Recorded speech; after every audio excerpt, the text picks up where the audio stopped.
উৎপীড়নে ঈমান বৃদ্ধি, ভয় তো তাদের নাই। উৎপীড়নে ঈমান বৃদ্ধি, ভয় তো তাদের নাই।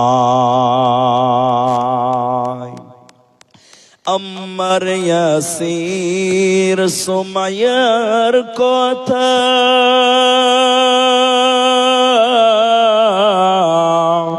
বলতে লাগে দারুণ ব্যথা।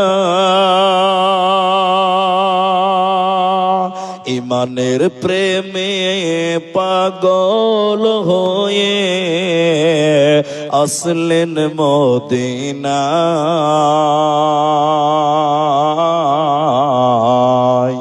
উৎপীড়নে ঈমান বৃদ্ধি, ভয় তো তাদের নাই। উৎপীড়নে ঈমান বৃদ্ধি,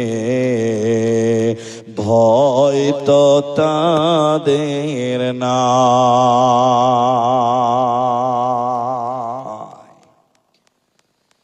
উপস্থিত চলমান সভার যোগ্যতম সভাপতি, স্টেজে ওলামায়ে কেরাম, অতিথিবৃন্দ,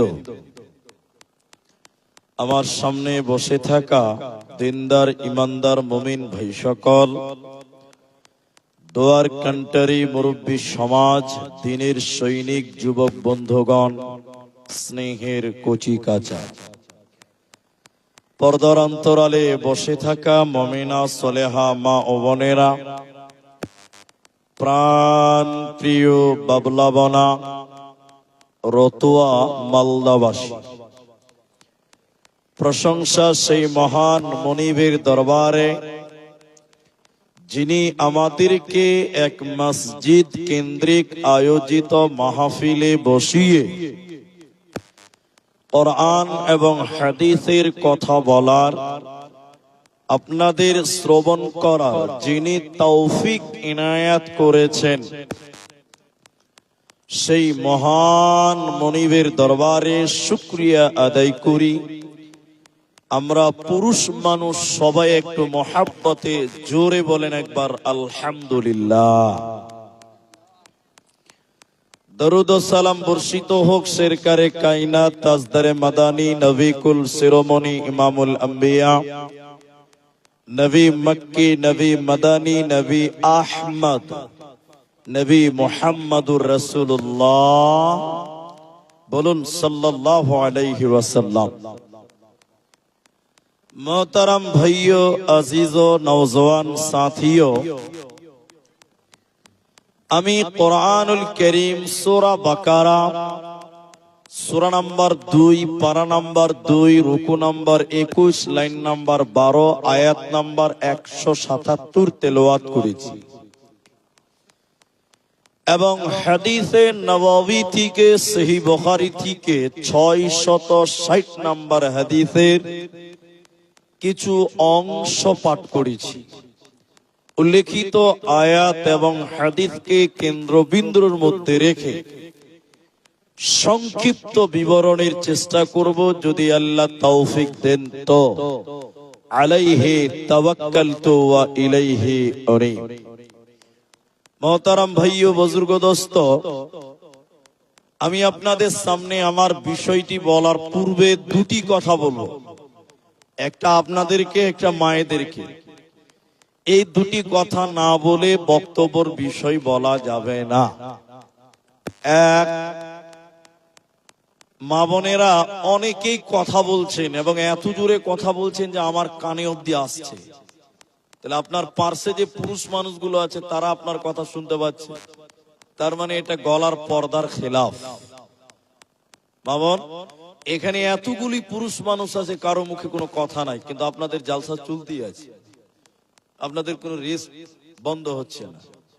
আপনারা মুখটা বন্ধ করবেন, এটা আমি অনুরোধ করলাম মা এবং বোনদেরকে। এবং আপনাদেরকে এবার বলি, যারা আমাকে চেনেন তারা জানেন, যারা চেনেন না তারা আজকে চিনবেন। আমি যতক্ষণ বক্তব্য রাখবো ততক্ষণ আপনাদেরকে কথা জিজ্ঞাসা করতেই থাকবো। আপনাদেরকে যেটা জিজ্ঞাসা করব, পুরুষ মানুষ একটু মুখ খুলে উত্তর দেবেন। সবাই একবার জোরে বলুন ইনশাআল্লাহ। পেছনের ভাইরা কথা বললেন না, বলুন ইনশাআল্লাহ। জি, আপনি যদি কথা বলেন তাহলে আমি বুঝবো যেন আপনি আমার কথা বুঝতে পারছেন। আপনার বুঝতে সুবিধা হবে আর আমাকে বুঝাতে সুবিধা হবে। এই জন্য কখনো আমি বলবো, কখনো আপনি বলবেন। এই দুটোকেই বলা হয় জালসা। এক জায়গায় বসেছেন, কখনো আমি কখনো আপনি বলবেন। আমি আমার আলোচ্য বিষয় বলার পূর্বে 2 মিনিট আর দুটি জরুরি কথা বলি। আপনি আমি ইহকাল ত্যাগ করে পরকালে যাবই। কিয়ামতের দিনে মানুষেরা দাঁড় হবে দল দল, গ্রুপ গ্রুপ। দলগুলো কেমন? তৃণমূলের দল আলাদা, সিপিএম এর দল আলাদা, কংগ্রেসের দল আলাদা। এটা দল নয়। কিয়ামতের দিন দল হবে আমালের উপরে। আমালের উপরে মৌলিক ভাবে 2টি দল। সবাই মুখ খুলে বলেন, মৌলিক ভাবে কটা দল? 2টি দল, একটা জান্নাতি আর একটা জাহান্নামী। কিন্তু জাহান্নামীদের ভিতরে অনেকগুলো দল, আবার জান্নাতীদের ভিতরেও কিয়ামতের মাঠে অনেক দল হবে। যেমন এক কথায় কাফের, অস্বীকারী, তাদের দল আলাদা। ফাসিক, পাপিষ্ঠ মানুষ, তাদের দল আলাদা। মুনাফিক, কিছু মানে কিছু ছাড়ে, এদের দল আলাদা। মুশরিক, আল্লাহকে অপমান করে, এদের দল আলাদা। ফুজ্জার, এদের দল আলাদা। সবাই এরা জাহান্নামী, কিন্তু এদেরও দল দল দল দল কিয়ামতের দিন দাঁড় হবে। ঠিক অনুরূপ জান্নাতীদের ভিতরে অনেক দল।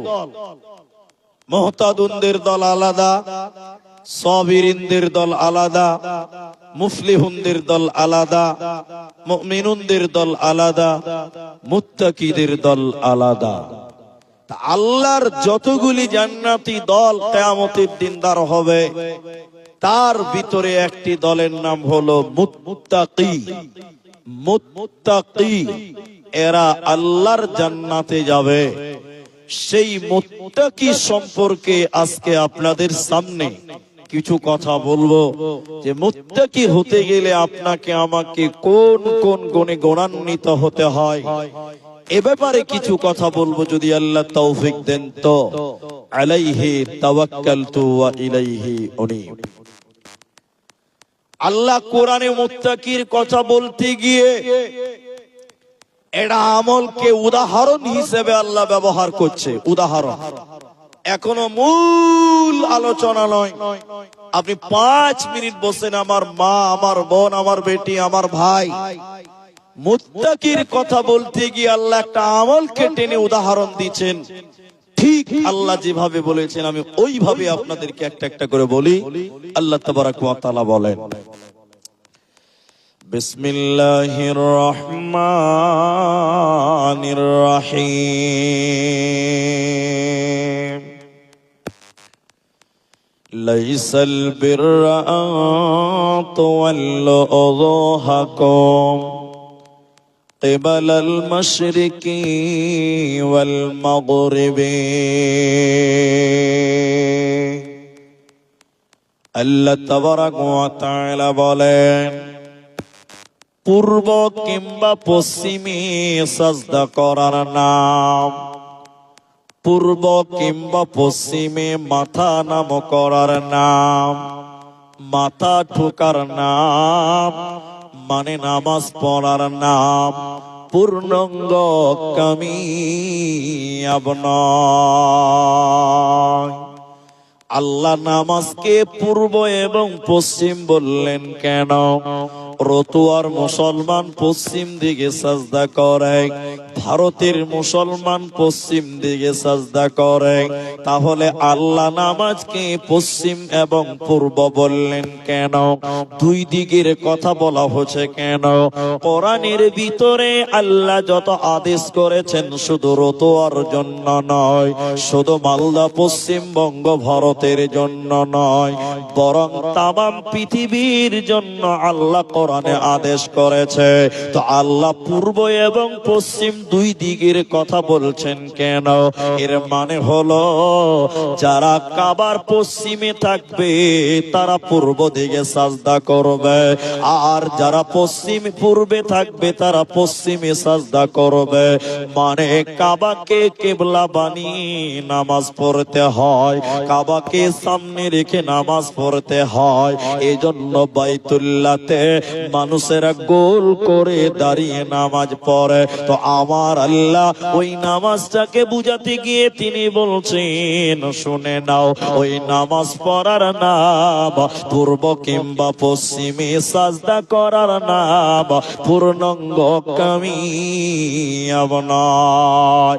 এর মানে হলো, শুনে নাও, একজন মানুষ নামাজ পড়ছে, ওই মানুষটা জান্নাতে যাবেই যাবেই যাবে, এ গ্যারান্টি পৃথিবীর কেউ দিতে পারে না, পারবে না, পারবে না। তার মানে সব নামাজ পড়নে ওয়ালা আল্লাহর জান্নাতে যাবে না, পাবে না। কোরআনের ভিতরে আল্লাহ বলেন, শোনো, ওয়াইল নামে একটা জাহান্নাম আছে, জাহান্নামের যতগুলো স্তর আছে ওর ভিতরে একটা স্তরের নাম হলো ওয়াইল। ওয়াইল নামক একটা জাহান্নাম, ওই জাহান্নামে লম্পট যাবে না, মাতাল যাবে না, লুচ্চা যাবে না, বেঈমান যাবে না। ওই জাহান্নামে যাবে কারা? যারা দুনিয়াতে নামাজ কায়েম করেছিল, যারা দুনিয়াতে নামাজ পড়েছিল, ওই নামাজিদের কিছু লোক ওই জাহান্নামে তারা যাবে। তাহলে কিছু জাহান্নামী নামাজি হবে, সব নামাজি আল্লাহর জান্নাতে পাবে না, দেবে না, মিলবে না।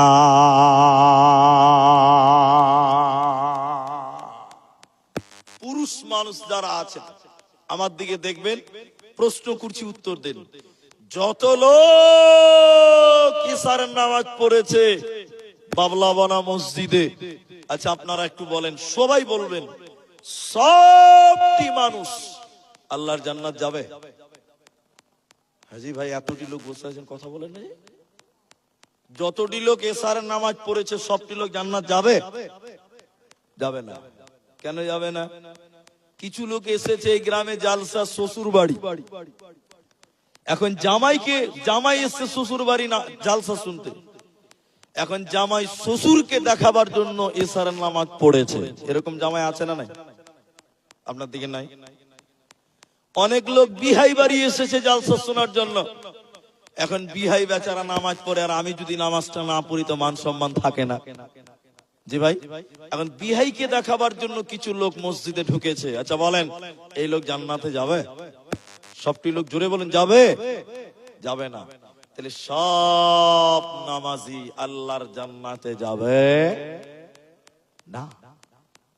তাহলে কি নামাজের গুরুত্ব নাই? তবে কি তাহলে নামাজের মূল্য কম? বলে না, নামাজের মূল্য অনেক। তাহলে নামাজের ব্যাপারে আল্লাহ এভাবে বলছেন কেন? নামাজের গুরুত্ব কতটা একটু আপনি দেখেন, আমার দিকে তাকান। মুত্তাকিদের বৈশিষ্ট্যগুলি এরপরে শুরু হবে, একটু আয়াতের দিকে তাকান। তাহলে কি নামাজের গুরুত্ব নাই? মায়েরা বোনেরা বলে না না, নামাজের গুরুত্ব আছে। বলে কেমন? আল্লাহর নবী একদিন জ্বর শুরু হলো, সেই দিনটা ছিল বৃহস্পতিবার। বৃহস্পতিবারের দিন নবীজির শরীরে জ্বর আরম্ভ হলো। একদিন দুদিন শুক্রবার পার হয়ে গেল, নবীজির শরীরের জ্বর কমে না, নবীজির শরীরের জ্বর যেন বাড়তে আছে। যত সময় যাচ্ছে নবীজির জ্বর বেড়ে যায়, নবীজি যেন মোটেও আরাম হয় না।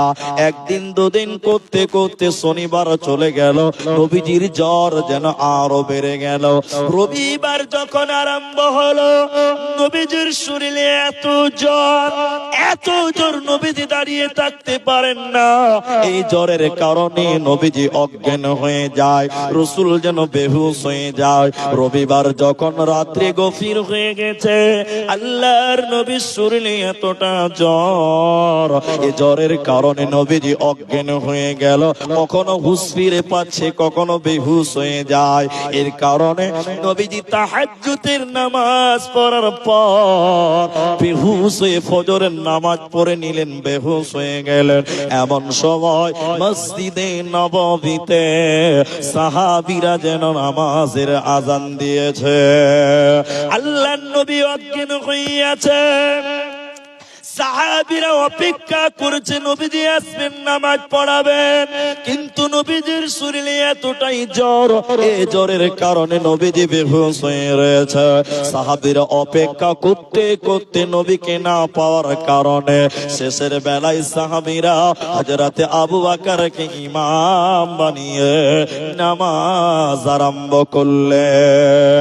এমন সময় আল্লাহর নবীর জ্ঞান ফিরল, নবীজি দাঁড়াতে পারেন না, এতটাই জ্বর। নবীজি তখন বললেন, আয়েশা রে, তুমি বলো এখন কোন টাইম রে আয়েশা?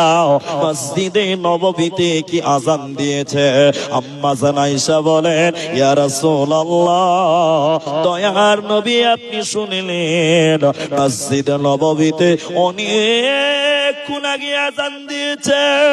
সাহাবীরা আপনার অপেক্ষা করতে করতে না পেয়ে আমার আব্বা আবু বকরকে ইমাম বানিয়েছে, সাহাবীরা মসজিদে নামাজ আদায় করছে। নবীদের শরীরে এত জ্বর, দাঁড়াতে পারলেন না। নবীজি বললেন, আয়েশা রে, আমাকে একটু ধরো, আমাকে একটু উঁচু করে ধরো, আমি দেখবো মসজিদে নববীর দরজা। আল্লাহর নবী দুইজন ব্যক্তির কাঁধের উপরে হাত রাখলেন, পা মাটিতে ছেঁচড়াতে ছেঁচড়াতে যাচ্ছে। নবীজি মসজিদের গেটে দাঁড় করলেন, সাহাবীরা নামাজ পড়ছেন, কাঁদছেন, আর বোধহয় রাসূলের পেছনে নামাজ পড়তে পারবো না, এই ভয়ে তারা কাঁদছেন। আবু বকর বুঝতে পারলেন নবীজি দরজায় চলে এসেছে। আবু বকর পিছনে আসার চেষ্টা করলেন। নবীজি বললেন, আবু বকর তুমি নামাজ পড়াও, আমি নবী আগে নামাজ পড়ে নিয়েছি। নবীজি বাড়ি চলে গেলেন। সোমবার দিন সকাল হলো, নবীজির জ্বর আরো বেড়ে গেল, বুকের ব্যথা, বুকের বেদনা চেপে গেল। নবীজি জ্বরের কারণে কাঁদতে কাঁদতে বললেন, তোমরা আমার মেয়ে হযরতে ফাতেমাকে খবর দাও।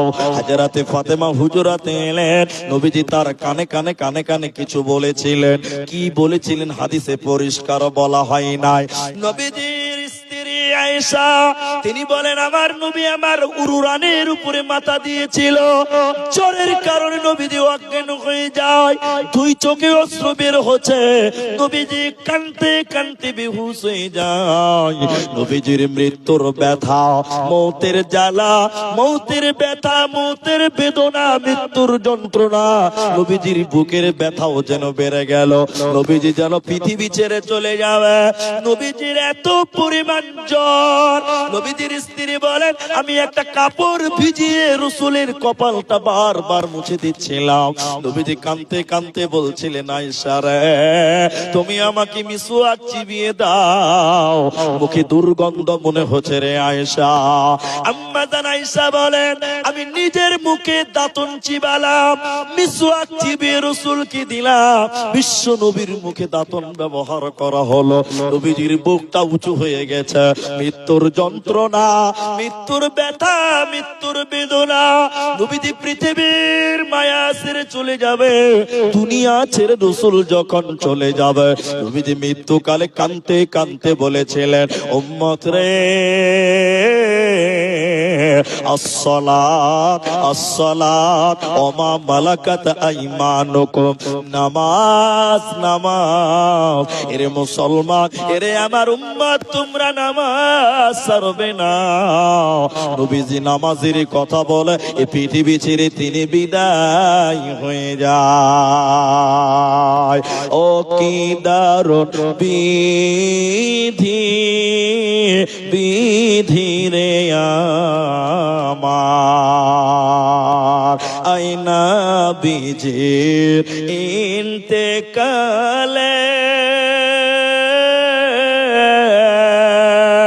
কাদালেন সকলে রে আমার, নবীজির ইন্তেকালে বোন ফাতেমা বসিয়া কান্দে,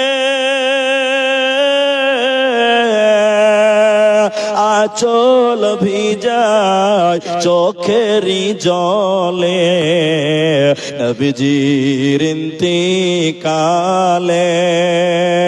ও কি দারুণ বিধি, বিধি রে আমার। হাসান কান্দে, হুসেন রে কান্দে, নাজির ইন্তেকালে রে আমার, নবীজির ইন্তেকালে ও কি দারুণ বিধি, বিধি রে আমার। বিশ্বনবী মৃত্যুর সময় তার উম্মতের জন্য কেঁদে কেঁদে বলেছিলেন, নামাজ আসসালাত আসসালাত ওমা মালাকাত আইমানুকুম, নামাজ নামাজ। আমার উম্মত নামাজ ছাড়িও না। তাহলে এবার বলেন, সবাই বলেন ভাই, নামাজের গুরুত্ব কম না বেশি? আরে এদের গলাতে কোনো আওয়াজ নেই। এবার তাকবীর দেন দেখি, নারায়ে তাকবীর। তাও গলাতে আওয়াজ উঠছে না। জি আল্লাহ। আপনি কি একদিনে মা খালি পঞ্চায়েতের ভোট আছে তখন মাইক ফেল হটা লাগবে না, আর এখন বুঝি আল্লাহ নারায়ে তাকবীর, আল্লাহ কথা বাড়ায় না। জি জি জি। তাহলে বলেন নামাজের গুরুত্ব সবচেয়ে বেশি, সবচেয়ে গুরুত্ব বেশি কার? নামাজের। এবার আল্লাহ বলেন, লাইসাল বিররা তুওয়াল্লু উযুহাকুম কিবালাল মাশরিকি ওয়াল মাগরিব। পূর্ব পশ্চিমে সাজদা করার নাম মানে নামাজ পড়ার নাম পূর্ণাঙ্গ কামিয়াব নয়। তাহলে শুধু নামাজ পড়লেই চলবে না, নামাজ তো পড়তেই হবে, কিন্তু শুধু নামাজ পড়লে হবে না। আল্লাহকে বলেন, আল্লাহ আমরা মুত্তাকি হতে চাই, পরেজগার বান্দা হতে চাই। তাহলে আমাদের কোন কোন গুণে গুণান্বিত হতে হবে, আমাদের কোন কোন আমল করতে হবে? এবার আল্লাহ তাবারাক ওয়া তাআলা বলেন, ওরে রতো আর মুসলমান, তোমরা যদি মুত্তাকি হবে শুনে নাও, ওয়ালাকিনাল বিররা মান আমানা বিল্লাহ ওয়াল ইয়াউমিল আখির ওয়াল মালাইকাতি ওয়াল কিতাবি ওয়ান নবিয়্যিন। যদি তোমরা মুত্তাকি হবে, আল্লাহ বলেন, রে বান্দারা, তোমাদের পাঁচটা ব্যাপারে তোমাদের ঈমান রাখতে হবে। পাঁচটা বিষয়ের উপরে তোমাদের ঈমান রাখতে হবে যদি তোমরা মুত্তাকি হতে চাও। বলেন কটা বিষয়? পাঁচটা। পাঁচটা বিষয়ের উপরে তোমরা ঈমান আনো যদি তোমরা মুত্তাকি হতে চাও। পাঁচটা বিষয়ের উপরে তোমরা ঈমান আনো। মায়েরা বোনেরা আমার, আপনাদের কেউ বলবো, ভাইদের কেউ বলবো, একটু এবার দেখেন তাহলে পাঁচটা ইমানের প্রথম নাম্বার এক আল্লাহ বলেন মান আমানা বিল্লাহ, আল্লাহর উপরে ঈমান। কেমন ঈমান আনবেন? আমরা ঈমান আনিনি, আমরা ঈমান পেয়েছি। সাহাবীরা ঈমান এনেছে। কেমন ঈমান? হে যুবকেরা তোমরা শুনো, মায়েরা শুনেন। মক্কাতে যখন নবীজি কালেমার দাওয়াত দিচ্ছিলেন, একজন দুজন এই করে করে যখন মুসলমান হচ্ছিল, হযরতে খাদিজা মুসলমান হলো, হযরতে আবু বকর মুসলমান হলো। এরকম বেশ কিছুদিন পর ওই মক্কার জমিনে দুইজন একসঙ্গে ঈমান এনেছিল। ওই দুজনকে, একজন নারী একজন পুরুষ, একজন চাকর একজন চাকরানী, একটা মহিলা আর একজন পুরুষ। ওই মেয়েটার নাম হলো হযরতে বিবি সুমাইয়া রাদিয়াল্লাহু তাআলা আনহা, আর পুরুষটার নাম হযরতে ইয়াসির রাদিয়াল্লাহু আনহু। এরা যখন ইসলাম কবুল করলো, প্রকাশ্যে ঈমান আনলো, আবু জেহেলের লোকেরা আবু জেহেলকে গিয়ে বলল, নেতা, আর মক্কার জমিনে মুহাম্মাদের ঈমানের দাওয়াত তুমি বন্ধ করতে পারবে না। আবু জেহেল রেগে গিয়ে বলছে, কেন? মুহাম্মাদের কি আমার চাইতে লোভ বেশি হয়ে গেছে? ক্ষমতা কি আমার চাইতে তার বেশি আছে? টাকা কি তার আমার চাইতে বেশি আছে? এবার চামচারা বলল, না আরে আবু জাহাল, তুমি জানো না এই মক্কার জমিনে চাকর চাকরানীরা এখন আল্লাহর উপরে ঈমান আনছে, মুহাম্মাদের প্রতি ঈমান আনছে, তুমি জানো না? আবু জেহেল রেগে গিয়ে বলল, কে ঈমান এনেছে তার নাম? এবার বলল, ওই যে চাকর ইয়াসির এবং তার বিবি সুমাইয়া, এরা দুইজন নবীর উপরে আল্লাহর উপরে ঈমান এনেছে, আর তাদেরকে তুমি থামাতে পারবে না। আবু জাহাল রেগে গিয়ে, আজকে বাবলা বোনার জালসা 1 মাস আগে হ্যান্ডবিল হয়েছে, জালসার 2 দিন আগে লাইভ প্রচার হয়েছে, মাইকিং হয়েছে, এরপরও এলাকার সমস্ত মানুষ এসেছে। ভাই আসেনি? বেশিরভাগ মানুষ বাড়িতে ঘুমিয়ে আছে। আবু জেহেল রেগে গিয়ে গোটা এলাকাতে এলান করে দিল, অমুক দিন অমুক টাইমে অমুক মাঠে তোমরা জমা হবে, আমার এলাকার কেউ যেন বাদ না যায়। বড় নেতা আদেশ করেছে, এলাকার সমস্ত মানুষ ওই দিন একটা মাঠে জমা হলো। এবার আবু জাহাল ওই যে সুমাইয়া মেয়েটা ঈমান এনেছে, ওকেও হাজির করলো। ওরে মায়েরা, মেয়ে মানুষ কেমন ঈমান এনেছিলেন এটুকু আপনাদেরকে দেখাবো। এরপর পুরুষদেরকে বলছে, শোনেন। এবার আবু জাহাল সুমাইয়াকেও ডেকে নিয়ে এলো, হাজার হাজার শত শত মানুষের ভিড়ে। বেঈমান আবু জাহাল সুমাইয়াকে সামনে ডেকে বলল, সুমাইয়া রে, আল্লাহর উপর ঈমান এনেছো, ঈমান ছেড়ে দিবে কি দেবে না? হে বাবলা বোনার বোনেরা শুনে নাও, সুমাইয়া আল্লাহর কসম করে বলেছিল, আবু জাহাল আল্লাহর উপরে ঈমান এনেছি, আমার জীবন চলে গেলেও আমি ঈমান ছাড়ব না। আবু জেহেল বারবার চাপ দিল, সুমাইয়া ঈমান ছাড়বে না। শেষের বেলায় আবু জাহাল বলল, সুমাইয়া তুই যদি ঈমান ছেড়ে না দিস, শত শত মানুষের ভিড়ে তোকে উলঙ্গ করে দিব, ল্যাংটা করে দিব, বিবস্ত্র করে দিব, নাঙ্গা করে তোকে অপমান করে দিব। বল তুই ঈমান ছাড়বে কিনা বল। মায়েরা আমার, বিবি সুমাইয়া লজ্জিত হয়ে মাথা নিচু করলেন, আর বেঈমান আবু জাহাল মাথা থেকে কাপড় খুলছে।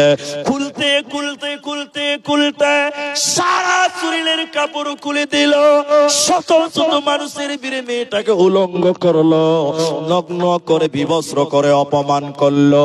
এরপরে বলে শুধু তাই নয়, বিবি সুমাইয়ার মাথায় মারে নাই, পিঠে মারে নাই, হাতে পায়ে মারে নাই, বিবি সুমাইয়ার লজ্জাস্থানের ভিতরে পেশাবের রাস্তাতে ফরলাম ঢুকিয়ে দিয়েছিল, তালোয়ার ঢুকিয়ে দিয়ে জনসমুদ্রের মাঝে, জনগণের মাঝে বিবি সুমাইয়াকে চিরতরে বিদায় করে দিয়েছিল।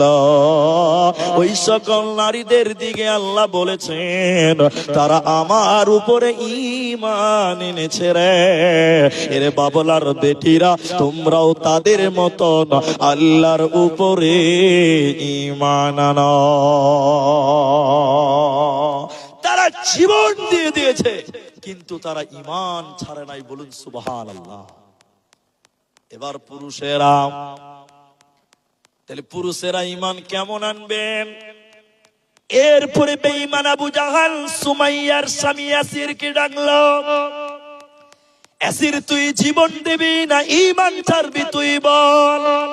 ইয়াসির যেন আরো ঈমানের পাওয়ার নিয়ে বলল, রে বেঈমান, আমার বিবি শহীদ হয়ে গেছে, আমি আম্মার শহীদ হয়ে যাব, আমাদের ছেলে ইয়াসির, আমাদের ছেলে আম্মার শহীদ হয়ে যাবে, আমি ইয়াসির শহীদ হয়ে যাব, কিন্তু আমরা ঈমান ছাড়ব না। ইয়াসিরকে মাটিতে ফেলে দিল। জমিনে ফেলে দেওয়ার পর, এর ভাইরা তোমরা এবার কান করে শোনো, ইয়াসিরের ডান পায়ে একটা শিকল, বাঁ পায়ে একটা লোহার শিকল, দুদিকে দুটো ঘোড়াকে দাঁড় করেছে, দুই দিকের দুই পায়ের দড়িটা, শিকলটা দুদিকের ঘোড়ার পায়ে বেঁধে দিল। দুটি পা দুদিকে টান হয়ে আছে, দুটি ঘোড়ার পায়ে বেঁধে আছে। এবার ইয়াসিরকে বলছে, আবু জাহাল বলল, ইয়াসির রে, মৃত্যু কত ভয়ঙ্কর, মৃত্যু কত যন্ত্রণাদায়ক, তুই দেখ, তুই ঈমান ছেড়ে দিবি কিনা বল। হযরত ইয়াসির কাঁদতে কাঁদতে আল্লাহকে ডেকে বলেছিলেন, রে বেঈমান, আমার জীবন চলে গেল, আমি ঈমান ছাড়ব না। আবু জেহেল দুটি ঘোড়াকে দুই দিকে তেড়ে দিল, হযরত ইয়াসিরের দুই পায়ের মাঝখান দিয়ে ছিঁড়ে গেল, দ্বিখণ্ড হয়ে গেল, তাজা রক্ত মাটিতে পড়লো, চিরতরে বিদায় হয়ে গেল। তারা আল্লাহর উপর ঈমান এনেছিল, ওরা জীবন দিয়েছে, কিন্তু তারা ঈমান ছাড়ে না, তারা ঈমান ছাড়ে না।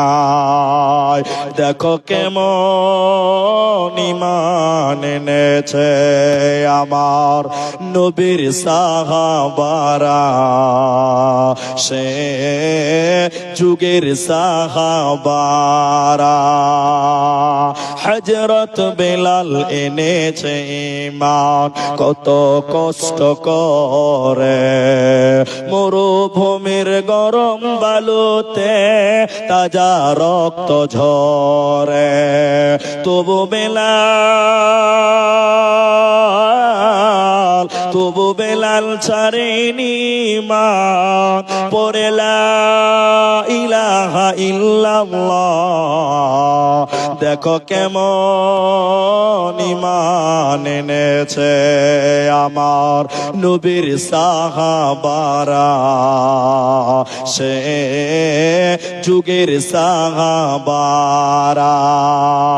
হযরত খাব্বাব এনেছে ঈমান কত কষ্ট করে, কাফেরেরা পাথর মেরে বুকে আঘাত করে, পেছন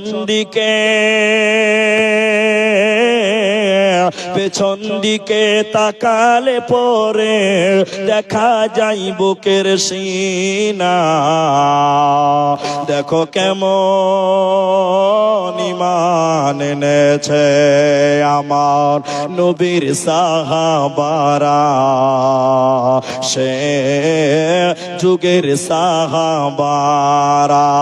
হযরত হানজালা এনেছে ঈমান কত কষ্ট করে, বিয়ের পরে প্রথম রাত্রে ছিলেন বাসর ঘরে, যুদ্ধের দামামা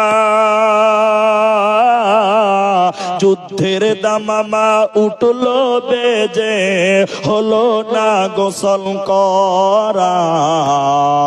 দেখো কেমন ঈমান এনেছে আমার নবীর সাহাবারা, সে যুগের সাহাবারা, নবীর সাহাবারা, সেই যুগের সাহাবারা,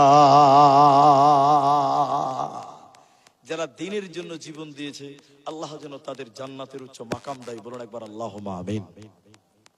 তারা ঈমান এনেছে, জীবন দিয়েছে, তাদের জীবন ছেড়ে দিয়ে ঈমানকে তারা প্রাধান্য দিয়েছে। একবার জোরে বলুন সুবহানাল্লাহ। আল্লাহ বলছেন, তোমরা যদি মুত্তাকি হবে ওদের দিকে তাকাও, ওই সমস্ত সাহাবীদের দিকে তাকাও, তাদের মতন তোমরা ঈমান আনো।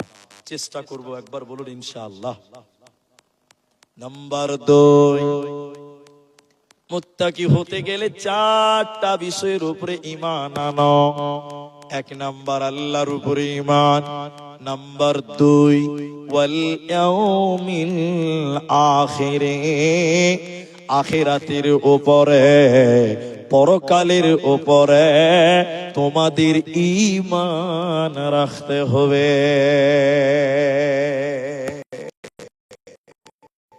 ভাইজান, অনেক মানুষের ভিতরে পরকাল নাই, অনেক মানুষের মধ্যে আখিরাত নাই।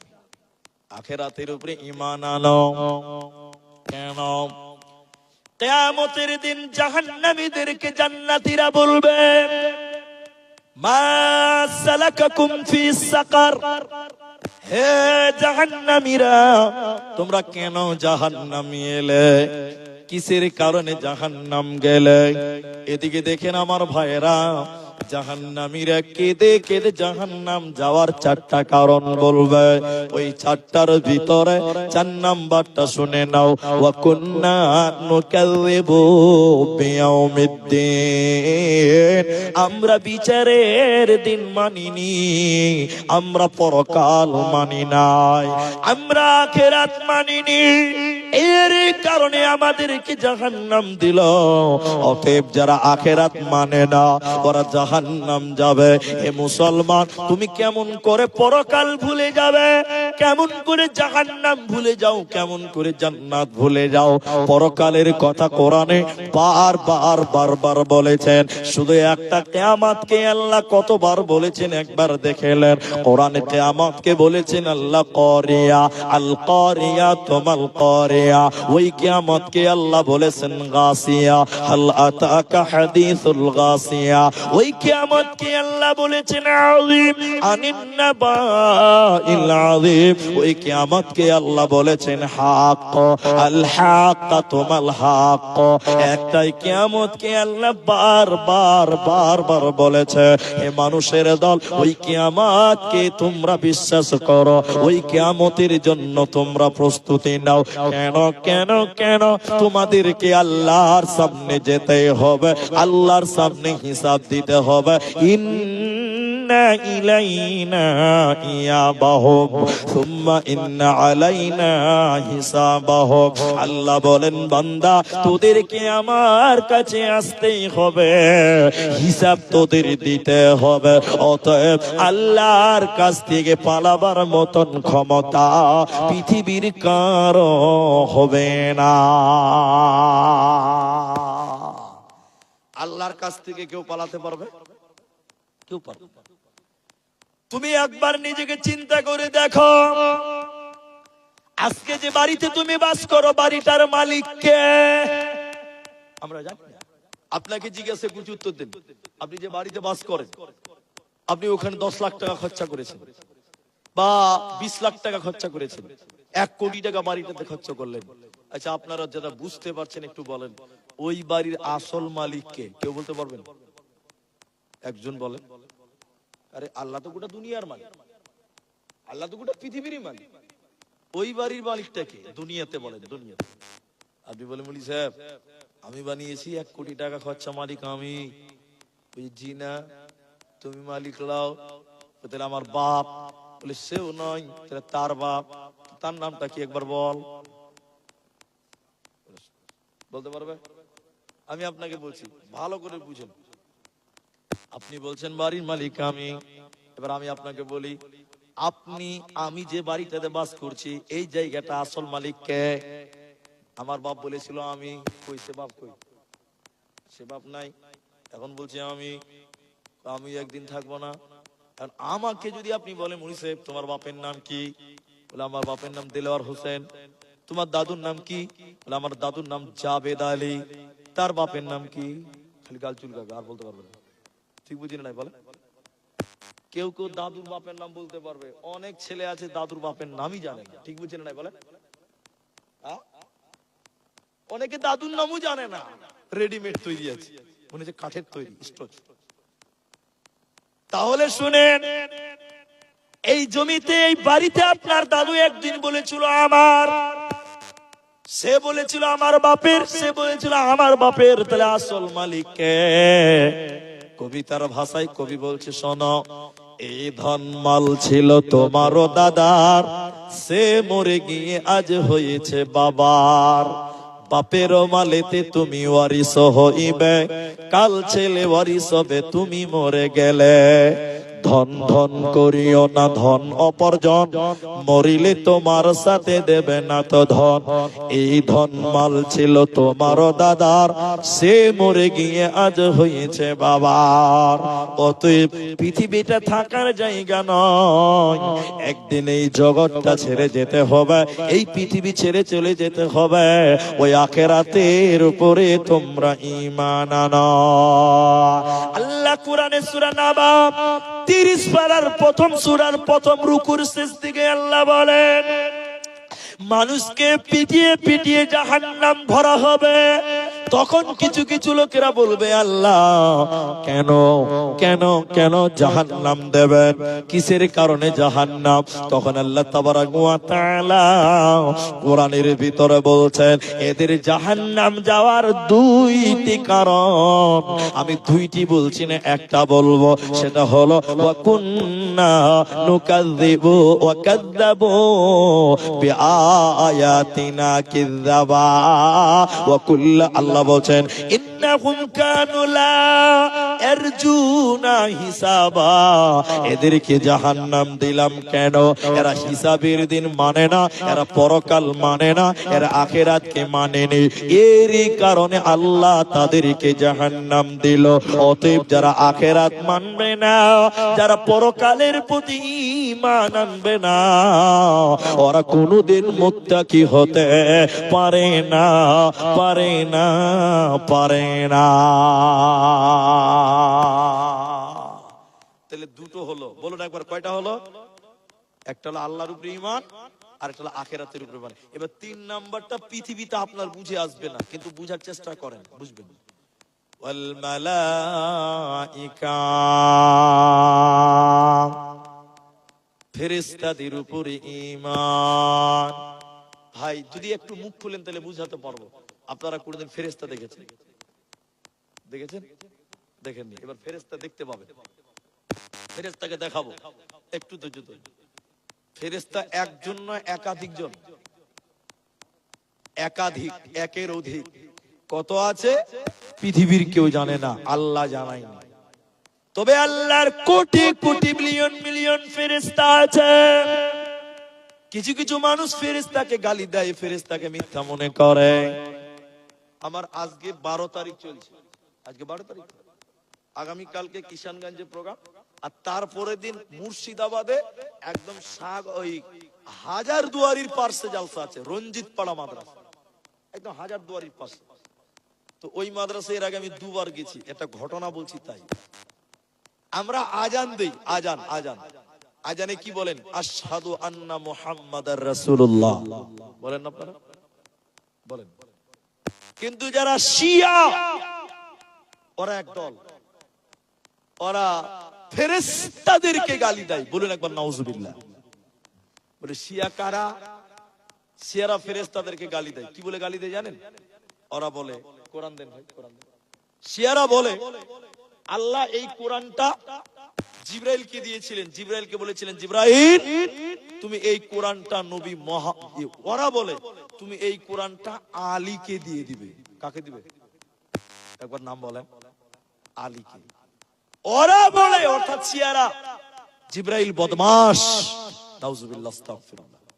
জিবরাইল বদমাশ, বদমাশি করে এই কোরআনটা আলীকে না দিয়ে দিয়েছে নবী মুহাম্মদুর রাসূলুল্লাহ সাল্লাল্লাহু আলাইহি ওয়াসাল্লাম। তার মানে ওরা বলতে চাইছে আর নবী হতো তো আলী হতো, মুহাম্মদ হতেন না। একবার বলেন নাউজুবিল্লাহ। তো শিয়া যারা এখনো তারা আলীকে নবী মানে, আর আমাদের নবীকে তারা আফসোস করে। তো কি বলছিলাম, হ্যাঁ, ওই হাজারদুয়ারিতে ওই জালসাটাই গেলে আমি একটু ওই হাজারদুয়ারিটা একটু ঘুরে দেখি, যেটা জালসা আছে 14 তারিখে মাগরিবের টাইমে আজান হচ্ছে। আজান কি বলছে জানেন? এদিকে দেখেন, এদিকে। এই আজান মনে হয় আপনারা শুনেননি, এবার শুনেন। ওরা বলছে আশহাদু আন্না আলিয়্যুন নবিয়্যুল্লাহ। শুনেছেন? কোনদিন শুনেছেন? শুনেননি? এটা শিয়াদের আজান। ওরা সাক্ষী দিচ্ছে, আমি সাক্ষ্য দিলাম আলী হলো আল্লাহর নবী। নাউজুবিল্লাহ। তার মানে ওরা ফেরেশতাকে গালি দেয়, জিবরাইলকে গালি দেয়। আর আমার আল্লাহ বলেন, যারা আমার কোটি কোটি বিলিয়ন মিলিয়ন আল্লাহর ফেরেশতা আছে, ওয়াল মালাইকা, ওই ফেরেশতাদের উপরে তোমাদের ঈমান রাখতে হবে, সন্দেহ করা যাবে না। এবার ফেরেশতা দেখাই, আমার দিকে দেখেন। এ ভাই, যুবক ভাই, আমার দিকে দেখেন। এটা হাদিসের একটা আসার। আসারটা কি?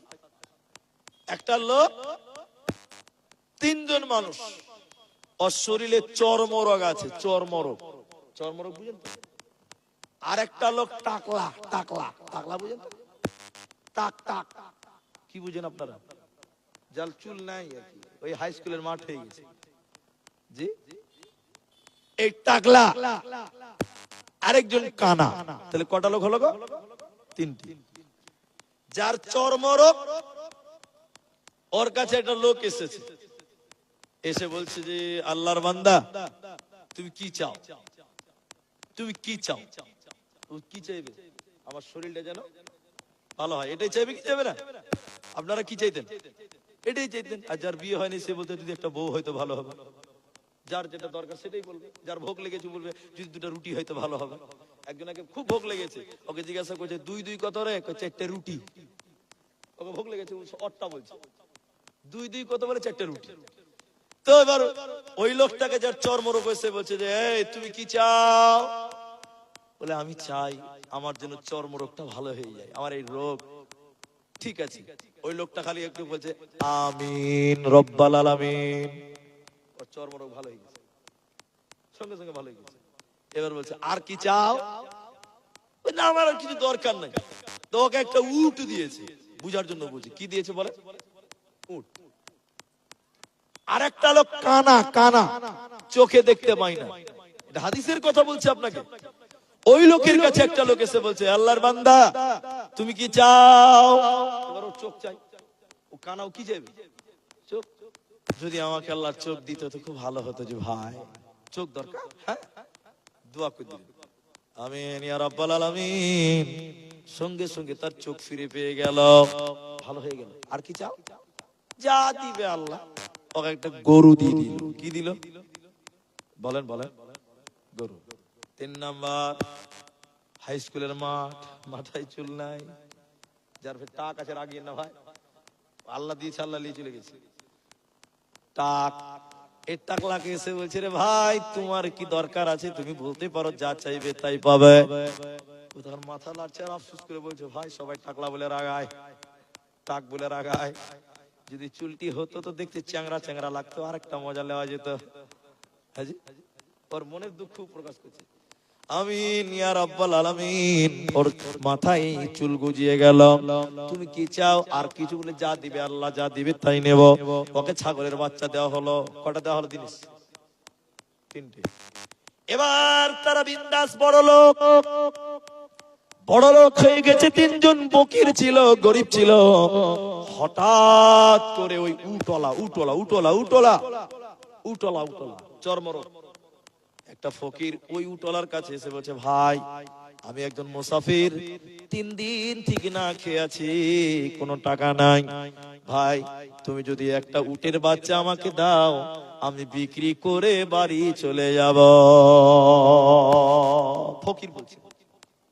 উটলা বলছে যে চর্মরোগ ছিল না, বহু কষ্টের বিনিময়ে এগুলো আমার হয়েছে, এগুলো তোমাকে দিব না, তোমাকে কিছু দিব না, চলে যাও। ফকির আফসোস করতে করতে চলে গেল, পেল না। এবার চলে গেল ওই কানা যাকে গরু দিয়েছে, এরে আল্লাহর বান্দা, আমি একজন মুসাফির, আমি একজন গরিব ফকির, আমার কোনো টাকা নাই, কোনো পয়সা নাই, না খেয়ে আছি। এরে বাবা, তুমি যদি একটা গরুর বাচ্চা আমাকে দাও, আমি বিক্রি করে আমি আমার মঞ্জিলে পৌঁছে যাব। গরুর ওই ওই ওই কানা লোক বলছে, হ্যাঁ কত কষ্টের সম্পত্তি তুই জানিস, তোকে দেব? দেওয়া হবে না, দেওয়া হবে না।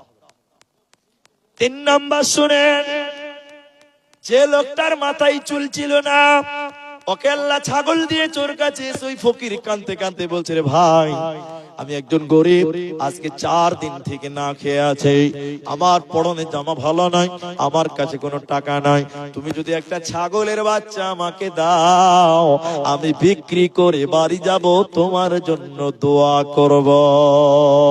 এবার ওই আপনার কিনা টাক, যার চুল ছিল না, আল্লাহ চুল দিয়েছে, ওই লোকটা গরিবকে ডেকে আদর করে বলছে, রে ভাই আমিও একদিন গরিব ছিলাম, আমি একদিন গরিব ছিলাম, অভাবে ছিলাম, আল্লাহ আমাকে কুদরতের বালা দিয়ে আমাকে বড় লোক বানিয়েছে, এখন আমার হাজার হাজার ছাগলের বাচ্চা, তুমি একটা কেন 2টি বাচ্চা নিয়ে বাড়ি চলে যাও, আমার জন্য দোয়া করে দাও।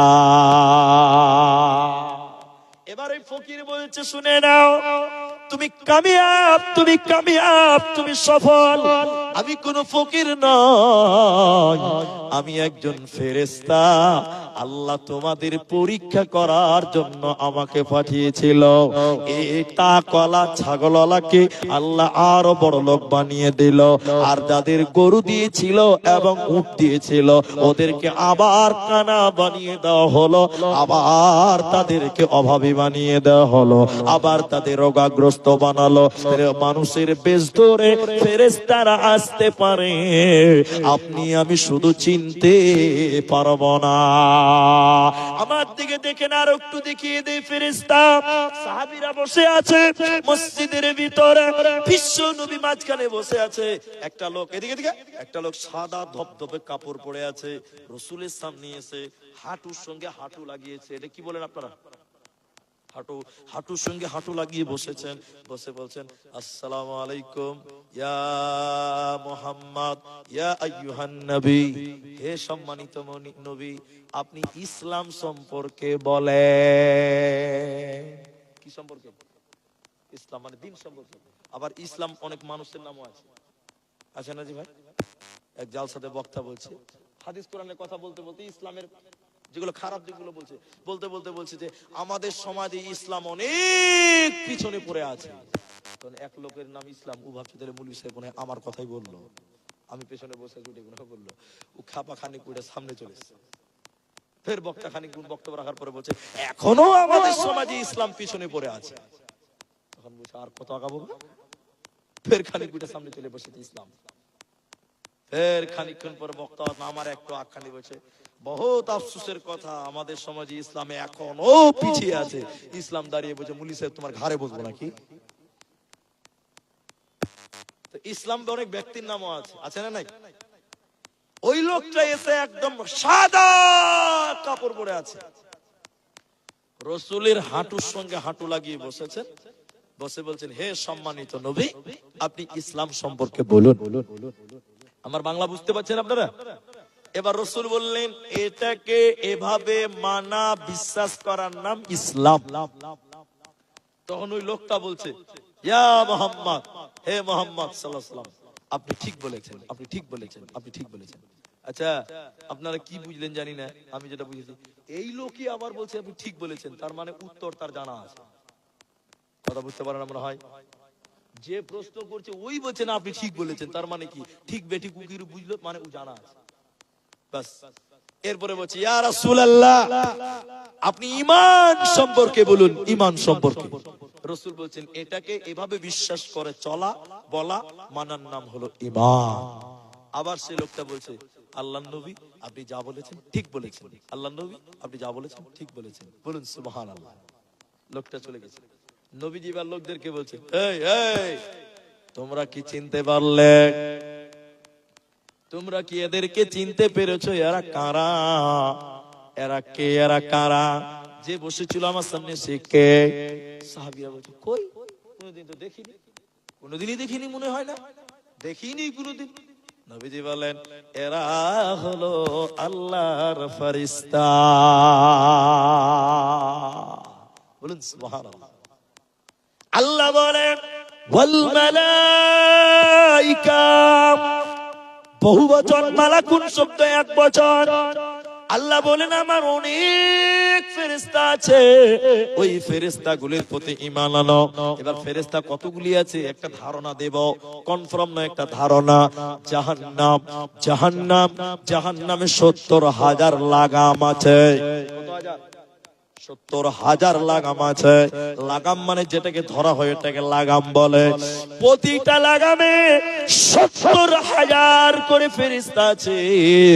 ওই ফেরেশতারা কিয়ামতের দিন জাহান্নামকে টেনে টেনে কিয়ামতের ময়দানে হাজির করবে। তাহলে আল্লাহর কোটি কোটি ফেরেশতা আছে রে। তাই আমার আল্লাহ বলেন যদি তোমরা মুত্তাকি হবে শুনে নাও ওয়াল মালাইকা, আমার ফেরেশতাদের উপরে তোমাদের ঈমান রাখতে হবে।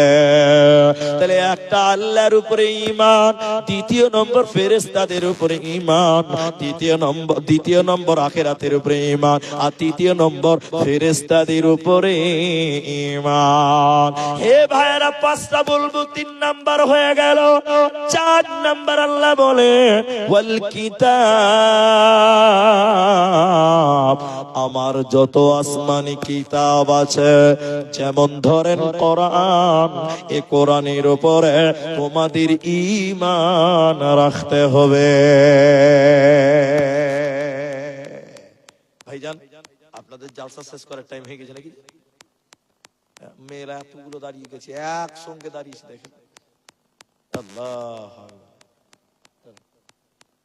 ভাইজান এটা মসজিদের জালসা। আমি আর দুটো বলবো, একটু বসেন, 12টা অব্দি বসেন। 12:30 বাজতে চলেছে, 2 মিনিট কম, 11:30। আপনারা আর আধা ঘন্টা টাইম বসেন, উঠিয়ে নাও। যদি উঠে যান তো মনটা ভেঙে যাবে। একবার বলেন ইনশাআল্লাহ।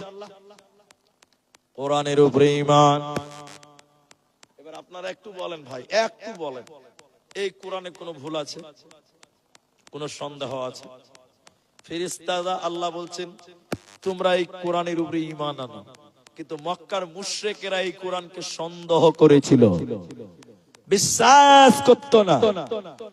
মক্কার মুশরিকেরা বলতো এটা নবীর কিতাব, এটা আল্লাহর কিতাব নয়, এটা নবীজি বানিয়েছে, বাড়িতে বসে বসে বানিয়েছে। আচ্ছা আপনারা বলেন এই কোরআনটা মানুষের দ্বারা বানানো সম্ভব? আল্লাহ কোরআনের চ্যালেঞ্জ দিয়ে ওদের ব্যাপারে বললেন শোনো, যারা বলছে এই কোরআনটা নবীজি বানিয়েছে, আল্লাহর কালাম নয়, আমি আল্লাহ তোমাদেরকে বলি তোমরাও মানুষ, নবীও মানুষ। যদি বলো নবীজি এই কোরআনটা বানিয়েছে, তাহলে তোমরা কেন এই কোরআনের মতন একটা কোরআন বানাতে পারলে না বলো? আল্লাহ বলেন ওয়া ইন কুনতুম ফি রাইবিম মিম্মা নাযালনা আলা আবদিনা ফাতু বিসূরাতিম মিন মিথলিহি ওয়াদউ শুহাদা। তোমরা যদি মনে করো এই কোরআনটা আল্লাহর নয়, নবী বানিয়েছে, তাহলে আমি আল্লাহ তোমাদেরকে বলছি শোনো, তোমরাও মানুষ, নবীও মানুষ। যদি বলো নবীজি বানিয়েছে, তাহলে আমি আল্লাহ বলি তোমরা কেন বানাতে পারছো না? এই কোরআনের মতন একটা কোরআন বানিয়ে দেখাও। 114টা সূরা বানাতে হবে না, 30 পারা বানাতে হবে না, একটা সূরা তোমরা বানিয়ে দেখাও। ইন কুনতুম সাদিকিন, যদি তোমরা প্রকৃত সত্য হয়ে থাকো, পৃথিবীর কেউ কোরআন বানাতে পারে না, ভবিষ্যতেও কেউ পারবে না, এরই নাম কোরআন। আল্লাহ বলেন তোমরা এই কিতাবের উপরে ঈমান আনো, এই কিতাব তোমাদের ইহকালে কামিয়াব এনে দেবে, মরার পর জান্নাতি বানাবে, তোমাদের কোনো চিন্তা রবে না, রবে না, রবে না।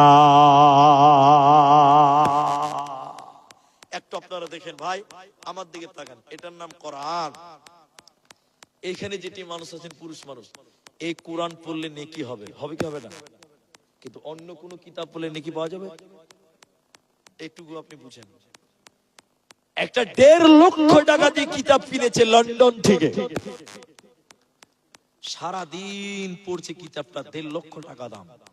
আচ্ছা বলেন জ্ঞান বাড়বে, গ্যারান্টি দেওয়া যাবে? এরা বলে না কথা না।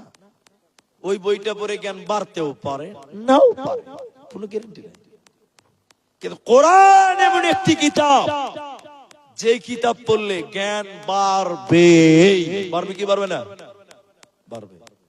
আর কোরআন ওই 1.5 লক্ষ টাকা দামি কিতাব সারাদিন পড়লেন, এক নেকি পাওয়া যাবে? সবাই বলে না কথা, আধা নীতি, এক চিন, একটু পাবেন। কিন্তু কোরআন, ও মা বোন, এই কোরআন পড়লে নেকি পাওয়া যাবে কি যাবে না? সবাই বলেন।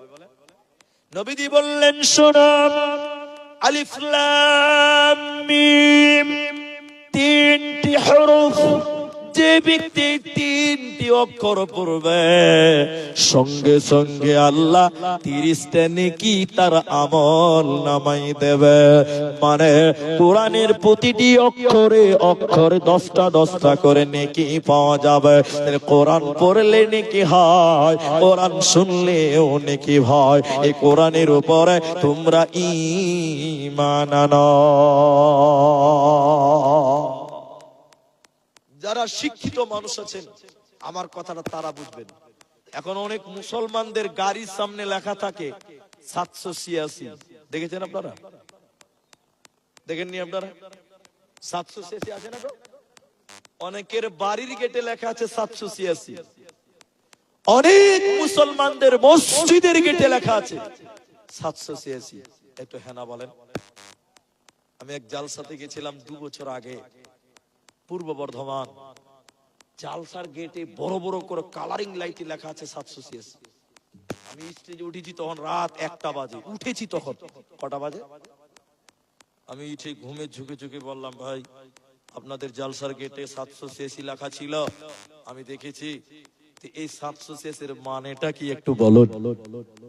খুব গুরুত্বপূর্ণ কথা বলছি। একটা লোক আমাকে বলছে, হুজুর, ওরা আবার হুজুর বলে, হুজুর আপনি এইটুকু জানেন না? মানে ও এমন করে বলছে, মানে আমি কিছুই জানি না। হ্যাঁ জানি না, বলেন শিখে নিয়ে আজকে।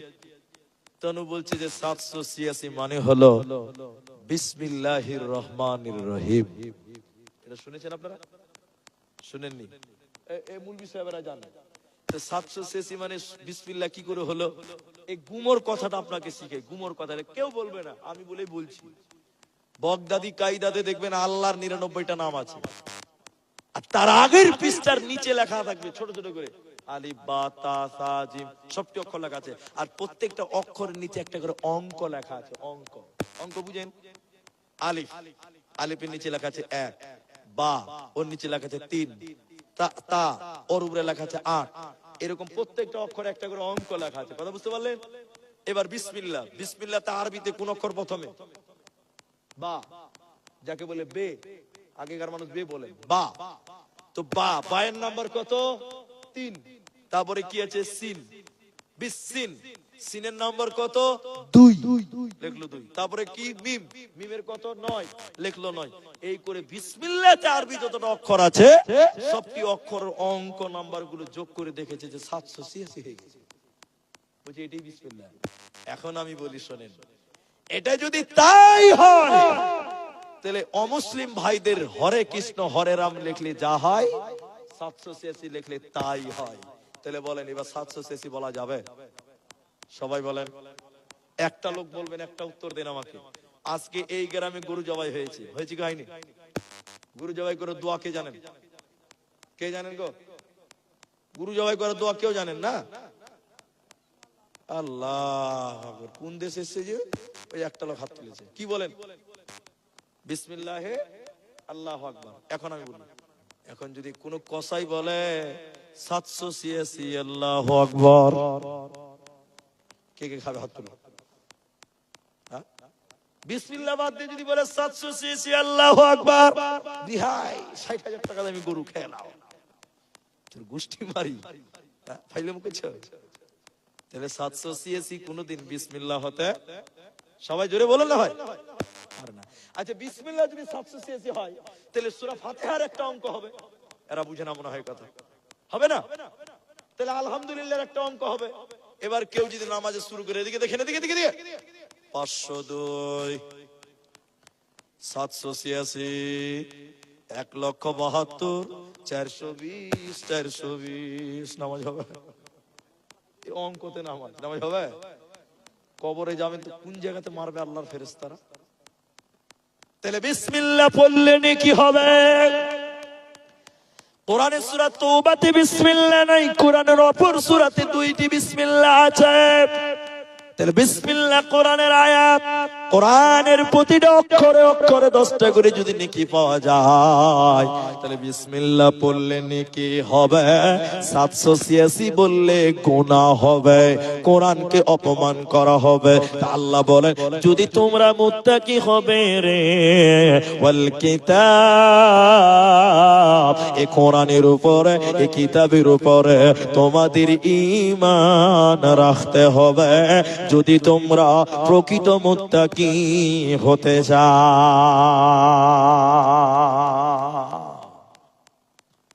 আমাদের দেশে এনআরসি হয়ে গেছে, এটা আপনারা জানেন, শুনেছেন কিনা আপনারা?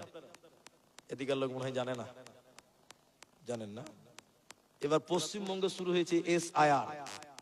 ভাই কত লোক সুসাইড করলো, জান দিয়ে দিল গো, জান দিয়ে দিচ্ছে গো। এসআইআর তো কিছু না, এনআরসি তার 95 গুণ বেশি কড়া। এনআরসি করতে সময় লেগেছিল 10 বছর। ক বছর? আর এসআইআর হবে 1 মাস। ক মাসে? 1 মাসে হবে, 2 মাস টোটাল। তা আসামে এনআরসি করার একটা কারণ ছিল, কারণটা কি বলবো? মুসলমানকে দেশ থেকে তাড়ো। আর এখন পশ্চিমবঙ্গে এসআইআর হয়েছে, ওই যে যত যে লুঙ্গি পরা লোক আছে সব বাংলাদেশের, একে তার। ঠিক বলছি না? নাই বলেন? শুভেন্দুর নজরে যেই লুঙ্গি পড়বে ও রোহিঙ্গা। ঠিক বলছি না? নাই জোরে বলেন। আপনারা হয়তো ভয় খেতে পারেন, যেটা সত্য ওটা বলছি। তা আসামে মুসলিম তারার জন্য এনআরসি হয়েছিল, আপনারা একটু শুনেন, একটু ভালো লাগবে, কাজেও লাগবে। 19 লক্ষ লোক বাদ গেছিল। কত লক্ষ লোক এটা বলেন? 19 লক্ষের মধ্যে মাত্র 4 লাখ কম বেশি মুসলমান বাদ গেছে। কত লোক বললাম? 19 থেকে 4 গেলে কত থাকলো? 15 লাখ। শুধু হিন্দু আর মুসলমান তো নয়, আরো কিছু তো আছে, ইহুদি আছে, খ্রিস্টান আছে। জি ভাই, আমি আরো 3 লাখ বাদ দিলাম। তাহলে 15 থেকে 3 বাদ দেন, কত হলো? 12। তাহলে মুসলমান বাদ গেছে মাত্র 4 লাখ, আর ওরা বাদ গেছে কত? বলুন, 12 লাখ। জোরে বলুন নারায়ে তাকবীর। আমাদেরকে বাদ দিতে চেয়েছিল, আল্লাহর মার দেখুন, আমরা গেছি 4 আর ওরা গেছে কতটি? 12। আবার এই রাজ্যে বলছে যে এদেরকে সিএ দিয়ে নাগরিকত্ব দিব। বলছে কি বলছে না? হ্যাঁ বলে, যে বলবে যে সিএ দিয়ে নাগরিকত্ব দিব, ওদেরকে কান ধরে আসাম পাঠিয়ে দিয়ে বলবেন তোদের 12 লাখ বাদ গেছে হিন্দু, ওই 12 লাখকে আগে নাগরিকত্ব দে। ঠিক বুঝি না? নাই বলে, তো ওদেরকে নাগরিকত্ব দে, ওরা তো হিন্দু, দিতে পারবে না। আমি এই কথাগুলো কেন বললাম? এটা কোনো রাজনৈতিক কথা নয়। আরে এরা তো মামুলি ব্যাপার। এই মোদি আর অমিত শাহ এরা তো মামুলি ব্যাপার। বর্তমান জালেম শাসকেরা তো মামুলি। এর চাইতে বদমাশ ছিল ইংরেজরা। ঠিক বলছি না? জোরে বলে। ইংরেজরা বলেছিল মুসলমানও কো তাড়ো, উলামা কো তাড়ো। আচ্ছা আপনারা যারা রক্ত আছে শরীরে তারা বলেন, ইংরেজরা মুসলমানদেরকে দেশ থেকে তাড়তে পেরেছে না তারাই দেশ থেকে পালিয়েছে? ওরাই দেশ থেকে পালিয়েছে। আজকে যারা এসআইআর করে মুসলমানদেরকে বিদেশি বলতে চাইছো, এসআইআর করে দেখো, তোমরা 80 জন বাদ যাবে, আমরা যাব 20 জন। নারায়ে তাকবীর। ঠিক বুঝছি না? জোরে বলেন। ইংরেজরা অনেক চেষ্টা করেছিল, পারে নাই। শেষের বেলায় বলছে পারি না কেন রে? আলোচনা করছে পারি না কেন? বলছে যতদিন মুসলমানদের কাছে কোরআন থাকবে অতদিন মুসলমানদেরকে বেকানো যাবে না। তাহলে আমাদের সঙ্গে থাকবে কোরআন, কি থাকবে? ইংরেজদের একজন দালাল বেঈমান আমার মতন জুব্বা পরে আর টুপি আর পাঞ্জাবি পরে দাড়ি দিয়ে, আমি বুঝার জন্য বলছি আপনাদের, রতুয়া মাদ্রাসা এসে, রতুয়া কোন একটা মাদ্রাসা এসে বলছে পাঞ্জাবি পড়েছে, আসলে কি মৌলভী সাহেব না ডুপ্লিকেট? ডুপ্লিকেট মাল। এ মাল মাদ্রাসা, আপনাদের এলাকায় মাদ্রাসা নাই? কি নাম? খানপুর আনোয়ার, খানপুর মাদ্রাসায় চলে এসছে। খানপুর মাদ্রাসা এসে বলছে যে হ্যাঁ মুফতি সাহেব আপনাদের মাদ্রাসায় কোরআন আছে? আচ্ছা বলেন, আমি যদি খানপুর আনোয়ারুল মাদ্রাসায় যাই বলি, ও হেড মাওলানা আপনাদের মাদ্রাসায় কোরআন আছে, তো হেড মুলবি বলবে যে তোমার মাথায় গোবর আছে নাকি? এই গোবর, মাদ্রাসায় কোরআন থাকবে না তো কি থাকবে? কত বুদ্ধি কম ছিল দেখেন, ও প্রশ্নতে ধরা পড়ল। তো হেড মুলবি বলছে কোন প্রশ্নটা বাবা আছে, কত নিলিবে? তো বলছে বলছে কটিয়া হ্যাঁ ভ্যারাইটি আছে মাদ্রাসা, যতটি আছে সবটি লিব। তখন কোরআন বিরুদ্ধে আন্দোলন চলছে, তখন ওর প্রশ্নতে বুঝে নিয়েছে হেড মাওলানা ডাল মে কুছ কালা है। হেড মুলবি বলছে কোরআন লিবে? হ্যাঁ থামো। আরে আব্দুর রহমান, আব্দুর রহিম করে আব্দুল সত্তার, জি তিনটা ছেলে বলছে জি বলছে, এ দেখো বিদেশি মেহমান কোরআন নেওয়ার জন্য এসে দামি মেহমান, তোমরা বাচ্চারা তো গোটা গোটা কোরআন মুখস্থ করেছ। হাফেজারা কোরআন মুখস্থ করে না? তোমরা তো গোটা গোটা কোরআন মুখস্থ করেছ। আরে বাবা ইনি কোরআন নেওয়ার জন্য এসেছে। আরে আব্দুর রহমান তুমি তো একাই দিতে পারবে, তুমি তো একাই দিতে পারবে শুনিয়ে। এরে আব্দুর রহমান তুমি 1 থেকে 10 পারা শুনিয়ে দাও। এরে আব্দুর রহমান তুমি 1 থেকে 10 পারা শুনিয়ে দাও। এরে আব্দুর রহিম তুমি 11 থেকে 20 পারা শুনিয়ে দাও। এরে আব্দুল সাত্তার তুমি 21 থেকে 30 পারা শুনিয়ে দাও।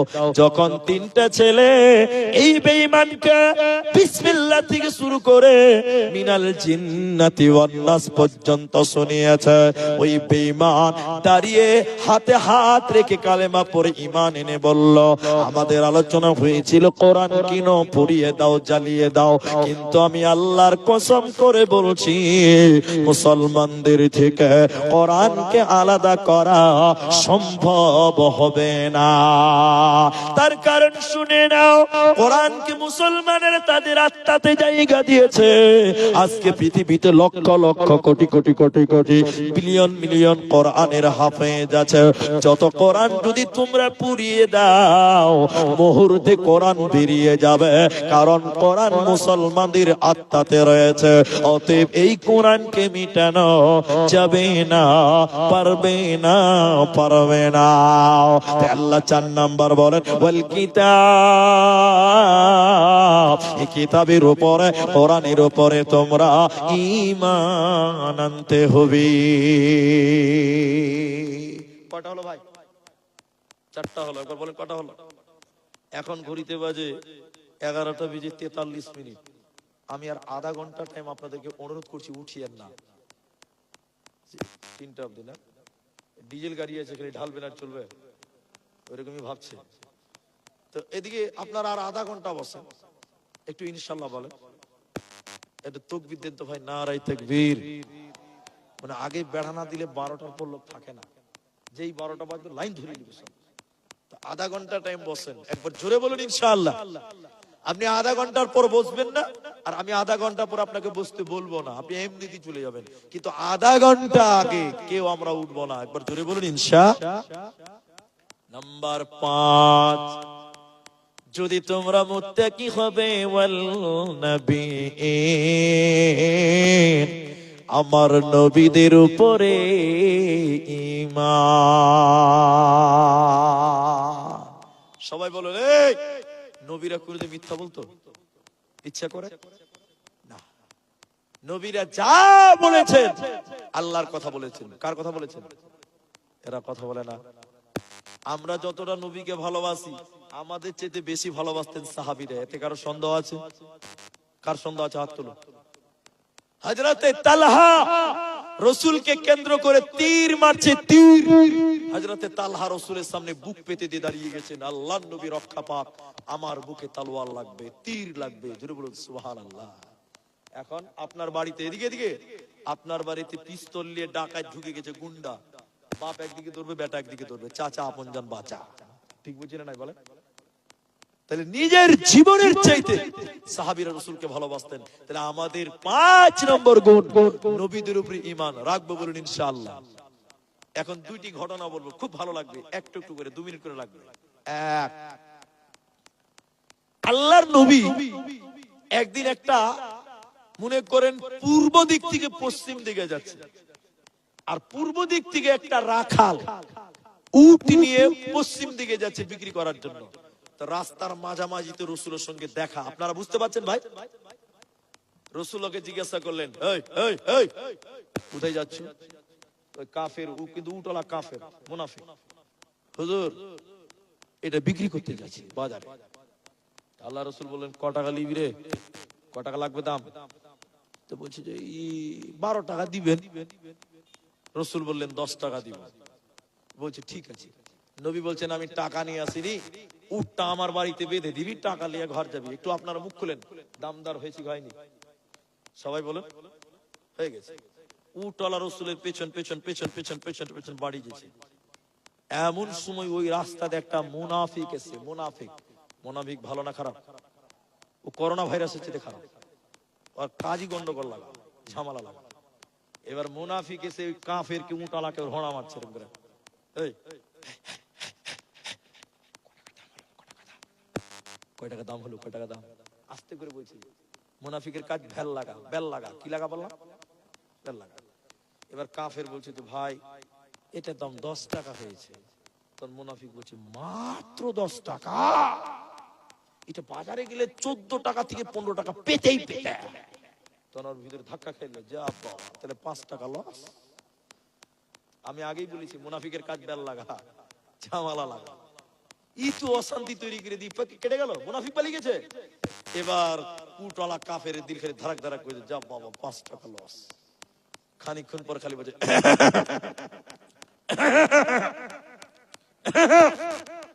আল্লাহ রাসূল বলছে, কি হলো রে? হুজুর দাম দারটা ঠিক করে নেওয়াই ভালো, বাড়িতে যে ঝামেলা না করাই ভালো। ওদের তার ঈমান নাই। দেখেন মুনাফিক কত খাচ্ছে। আল্লাহ রাসূল বলছে, কেমন কথা বলছিস রে? তো দাম দর ঠিক না হলে তুই এত দূর আমার পেছনে জেনে এলি কেন? তোর সাথে দাম ঠিক হয়েছে রে? কথা বললে হবে না, দাম দর ঠিক করে নেন, পরে ঝামেলা হবে না। আল্লাহ রাসূল বলছে, দাম দর হয়েছে? বলছে না, হয়নি। 2 কিলোমিটার চলেই গেছে। একটা সাহাবী রাস্তার পাঞ্জরে এরকম দেখছে, কি ব্যাপার? ও বলছে দাম দর হয়েছে, বলছে হয়নি। অনেক কথা। সাহাবী কিন্তু সব জানে না, লাস্টে খালি দেখেছে। এবার কাফের উটওয়ালা বলছে, হুজুর আপনার যে বারবার বলছেন দামদার হয়েছে, তা আপনার কাছে কোনো সাক্ষী আছে? আচ্ছা বলে, রাসূলের কাছে কোনো সাক্ষী আছে? সাক্ষী নেই তো মহাবিপদ। তখন ওই উটওয়ালা লাস্টে যে খানিক শুনেছে, ও বুকু, ওই সাহাবী ও বুকুচু করে এসে বলছে যে আমি সাক্ষী আছি, উট ছাড় না তো মেরে চামড়া তুলে লো। তো ভয়ে উট ছেড়ে দিয়েছে, টাকা দিয়েছে। আল্লাহ রাসূল বলছেন, এই এই এই থাম, এই থামো। যখন এই কাফেরের সঙ্গে দেখা হলো তখন তুমি ছিলে না, দামদার শুরু হলো তখনও তুমি ছিলে না, দামদার শেষ হয়েছে তাও তুমি ছিলে না, এত পথ হেঁটেছি তাও তুমি ছিলে না, জানো না। শেষের বেলায় কি দেখলে, কেমন করে সাক্ষী দিলে বলো? ও যদি সাক্ষী না দিত, একটা নবীজির নামে কালি লেগে যেত। নবী একদিন মিথ্যা কথা বলেছে, কালি লাগতো না? এবার সাহাবীর উত্তর শুনলেন, ইয়া রাসূলুল্লাহ, আপনি বলেছেন এদিকে সাজদা করো জান্নাত মিলবে, আমরা কোনোদিন জান্নাত দেখি না। আপনি বলেছেন মূর্তি পূজা করিও না, জাহান্নাম যাবে, আমরা জাহান্নাম দেখি নাই। আপনি বলেছেন আল্লাহর সঙ্গে কিয়ামতের দিন দিদার হবে, আমরা কোনোদিন আল্লাহকে দেখি নাই। নবী গো, আপনার কথাকে বিশ্বাস করে পুরো ঈমান দাঁড়িয়ে আছে। এরকম লোক একটা উটের ব্যাপারে মিথ্যা কথা বলবে, এটা কোনোদিন হতে পারে না, পারে না, পারে না। বলুন সুবহানাল্লাহ। কেমন ঈমান ছিল তাদের। এবার বলি একটা কাফেরদের এটাও ভালো লাগবে। উমাইয়া নাম শুনেছেন কেউ? এরা নাম শুনেনি। উমাইয়া মুনাফিক ছিল, মুনাফিক। উমাইয়া খান, তো উমাইয়া উটকে খেতে দিয়েছে, উটকে। আর মুহাম্মদ সাল্লাল্লাহু আলাইহি ওয়াসাল্লাম সামনে দিয়ে যাচ্ছে, এদিকে দেখেন, আমার দিকে দেখেন। উমাইয়া খেতে দিচ্ছে আর রাসূলকে দেখে নিয়েছে, বলছে ওই ওই ওই বেটা মুহাম্মদ, চাচা ভাতিজাকে বলছে।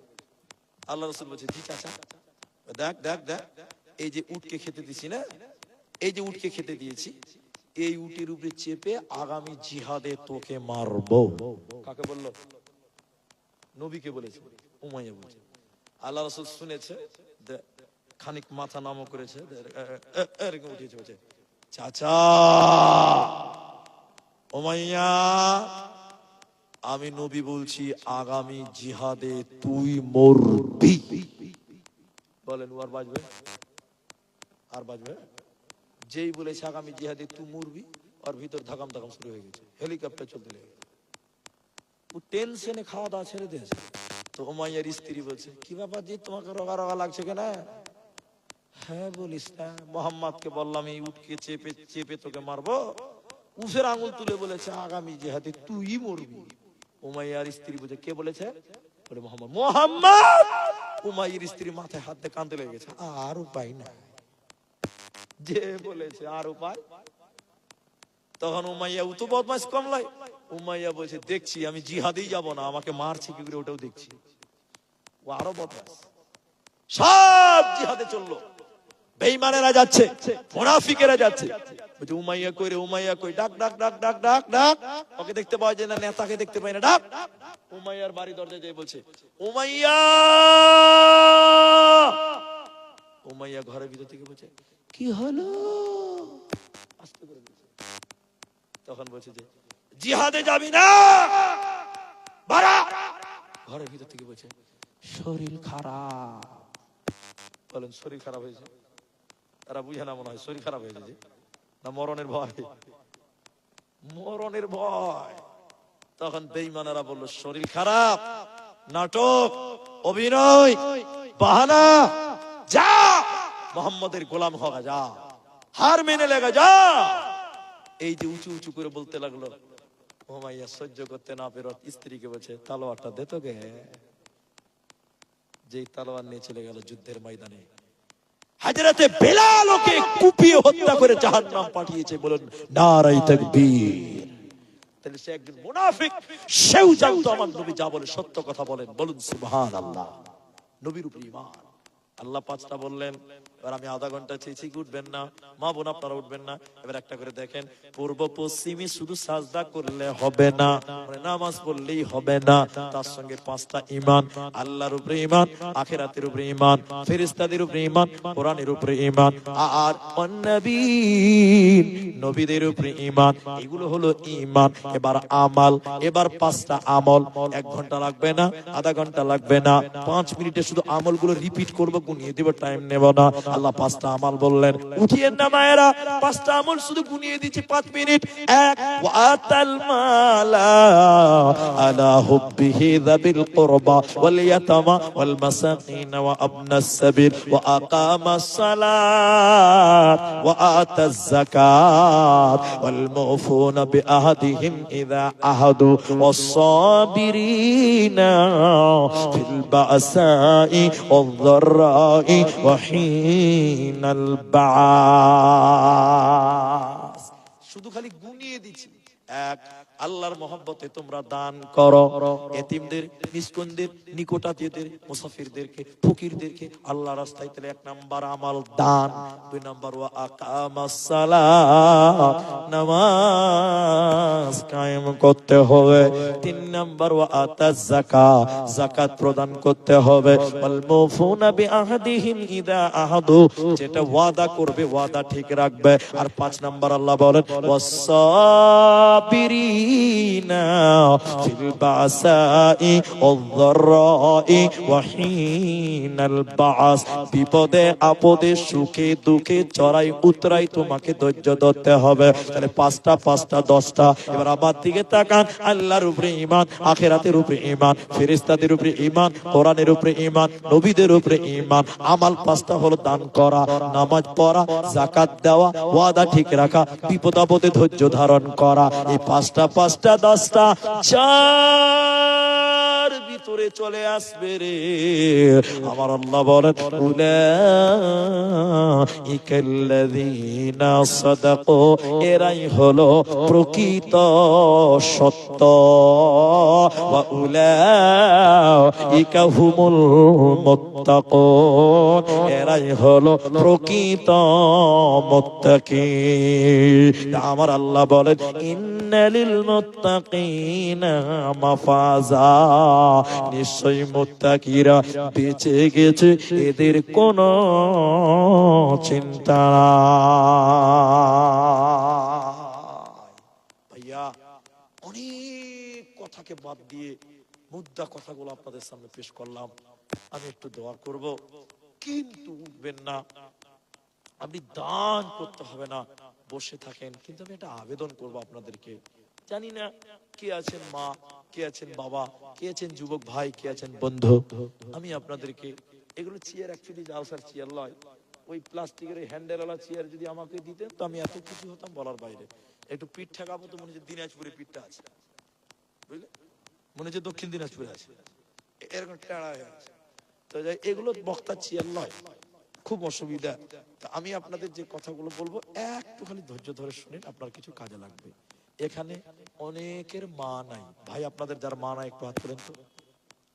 মা কার নাই হাত তোলেন, নামাচ্ছেন কেন গো? বাস, আচ্ছা, বাপ কার নাই এবার হাত তোলেন। এদিকে তাহলে মেয়ে লোক কম মরছে নাকি? জি ভাই, বুড়িরা মনে হয় কম মরে, বুঝতে পারছে। রাজাকে দিয়েছে, যে রাজা, রাজাকে দিয়েছে মানে রাজা একজনের কর্মচারীকে বলছে দেখতো আমার এলাকাতে বিয়ে কার বেশি হয়েছে, ছেলেদের না মেয়েদের? দেশের খবরটা লে। রাজা বলছে, প্রজা বলছে যে একটা বেতন ঠিক করে, মাসে 15,000 টাকা বেতন। 1 বছর তুই খালি দেখ, হিসাব কর, ছেলের বিয়ে বেশি না মেয়ের বিয়ে বেশি। 1 বছর পর ওই লোকটাকে বলছে রাজা, এই হিসাব দাও, 1 বছরে হিসাব বলো, ছেলেদের বিয়ে বেশি হলো না দেশে, না মেয়েদের বিয়ে বেশি হলো? ওই লোকটা হিসাব দিছে রাজাকে, স্যার আমার যা হিসাব বলছে এবছর ছেলেদের বিয়ে বেশি হলো। তো ছেলেদের বিয়ে হলো কি তোর খালুর সঙ্গে হয়েছে? যটা ছেলের বিয়ে হবে তটা মেয়ের বিয়ে হবে। কি বলছেন আপনারা? তো যটা ছেলের বিয়ে হবে দেশে তটা মেয়ের বিয়ে হবে। এই হয়েছে ব্যাপার, বাকি আর কিচ্ছু নয়। আমি আপনাদের ভাই, অনেকের মা মরে গেছে, অনেকের বাবা মরে গেছে। আজকে তাদের জন্য দুটি জিনিস আপনাকে করতে হবে। এক, ওই মা বাপের জন্য একটু দোয়া করবেন, বলুন ইনশাআল্লাহ। দোয়া করবেন না ভাই? নিজের বাপ মানুষ করে গেছে, তার জন্য একটু দোয়া করবেন না? নিজের মা স্তনের দুধ পান করিয়েছে, 10 মাস 9 মাস গর্ভে ধারণ করেছে, 2 বছর দুধ পান করিয়েছে, 5 বছর পেশাব পায়খানা পরিষ্কার করেছে আপনার মা। সেই মা মরে গেছে। আমরা 1 নাম্বার তাদের জন্য মাঝে মধ্যেই দোয়া করব, বলুন ইনশাআল্লাহ। আল্লাহ রাসূল বলছেন আওয়ালাদুন সালিহুন ইয়াদউ লাহু, নেক সন্তান যদি পিতা মাতার জন্য দোয়া করে, এই দোয়া আল্লাহ কবুল করে। তাহলে আজকে আপনার মা কবর থেকে আপনাদের দিকে তাকিয়ে আছে যে আহারে আমার ছেলেটা আজকে আমার জন্য একটু দোয়া করবে। তাহলে আমরা মা বাপের জন্য সবাই দোয়া করবো, মা বোন আপনারাও করবেন, বলুন ইনশাআল্লাহ। 2, ওই মা বাপের জন্য আপনি দান করবেন, সাদকা করবেন। বিশ্ব নবী বলছেন, আমার দিকে তাকান, কেউ যদি মৃত্যু মানুষের জন্য দান করে আল্লাহ সঙ্গে সঙ্গে কবরের শাস্তিকে বন্ধ করে দেয়, বলুন সুবহানাল্লাহ। আপনার মায়ের কবরে কোনো আযাব, বাপের কবরে কোনো আযাব হচ্ছে? তার জন্য আপনি দান করবেন। বিশ্বনবী বললেন আগুনে পানি দিলে যেমন আগুন নিভে যায়, মৃত্যু ব্যক্তির জন্য দান করলে সঙ্গে সঙ্গে কবরের শাস্তি নেমে যায়। জোরে বলুন সুবহানাল্লাহ। আমি আপনাদের দুটি আমল বললাম, আমি আপনারা যারা আছেন উঠবেন না। একজন মানুষ এই বাবলাবনা, এই বাহারাল রতুয়া, একজন মানুষ নিজের মা, তার ঋণ কোনোদিন শোধ করতে পারবেন না, সে মায়ের জন্য 5,000 টাকা আল্লাহকে দিবেন, আল্লাহর ঘরে দিবেন যে আল্লাহ আমার মাকে তোমার কাছে জমা করে দিয়েছি কবরে, এই দানের বদলে মায়ের কবরের গুনাহ তুমি মাফ করো, কবরের আযাব বন্ধ করে দাও। একজন মানুষ 5,000 টাকা, একটু মুসলমান করেন। কি নাম আপনার? হাবিবুর রহমান। কত আছে? 2,000। আর পারবেন না? নিজের মা বাপের জন্য 5,000 টাকা আমি একজন চেয়েছি, দেখেন যদি পারেন। আমি অপমান করছি না আপনাকে। আহারে, মা নাই, বাবা নাই, একজন 5,000 টাকা এই আল্লাহর ঘর মসজিদে দিবেন। আপনার মা কবরের বদলা পাবে, তৎক্ষণাৎ কবরের আযাব বন্ধ হয়ে যায়। সুবহানাল্লাহ, সুবহানাল্লাহ। দেখেন হাবিবুর রহমান 5,000। মা বাবা আছে আপনার?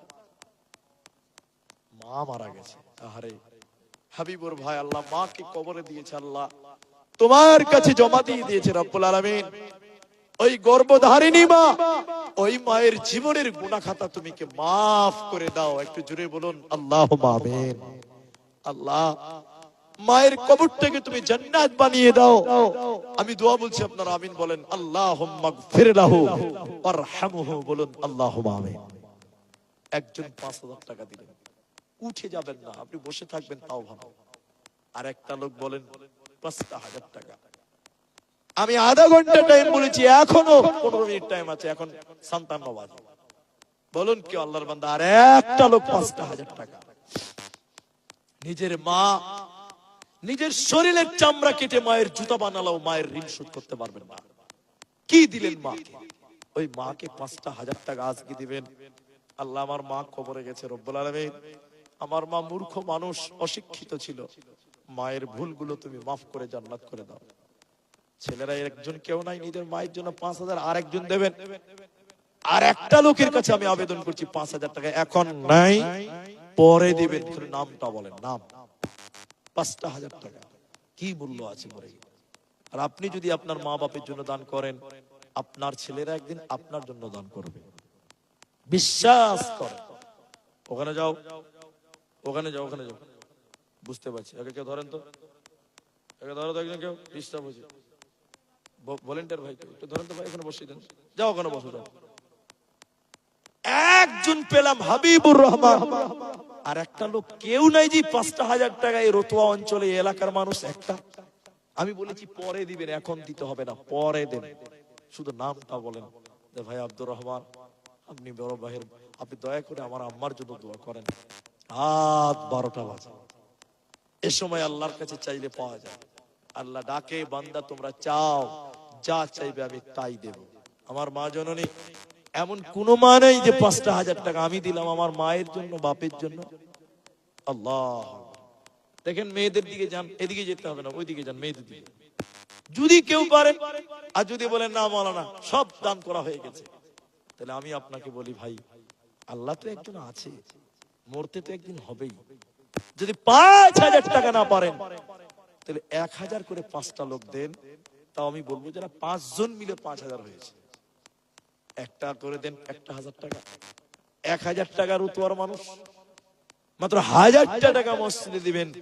নবী বললেন আহাব্বুল বিলাদি ইলাল্লাহি মাসাজিদুহা, সবচেয়ে দামি জায়গার নাম মসজিদ। এদিকে যায়েন না ভাই, এদিকে যায়েন না, আমি আছি ওইদিকে। 1,000 টাকা দিবেন, 1,000 টাকা। একজনকে শুরু করেন ভাই, এতগুলো মানুষের ভিতরে নিজের মায়ের জন্য 1,000টা টাকা বের করতে পারছেন না? আল্লাহু আকবার। আপনার ছেলেরা আপনার জন্য দান করবে না? একটা ছেলে বাপের কাছে বসে আছে, আর বাপ ওর বাপকে ধমকাচ্ছে, বাইরে খাও, বুড়া মানুষ তুমি ঘরের ভিতরে টেবিলে খাচ্ছ। ছেলেটা বলছে আব্বু তুমি দাদুকে ধমকাচ্ছ কেন, দাদুকে এখানে খেতে দাও। তখন ছেলেটা বলছে যে আরে বেটা, বুড়া মানুষকে টেবিলে বসে খেতে হয় না, ওকে বাইরে খেতে হয়।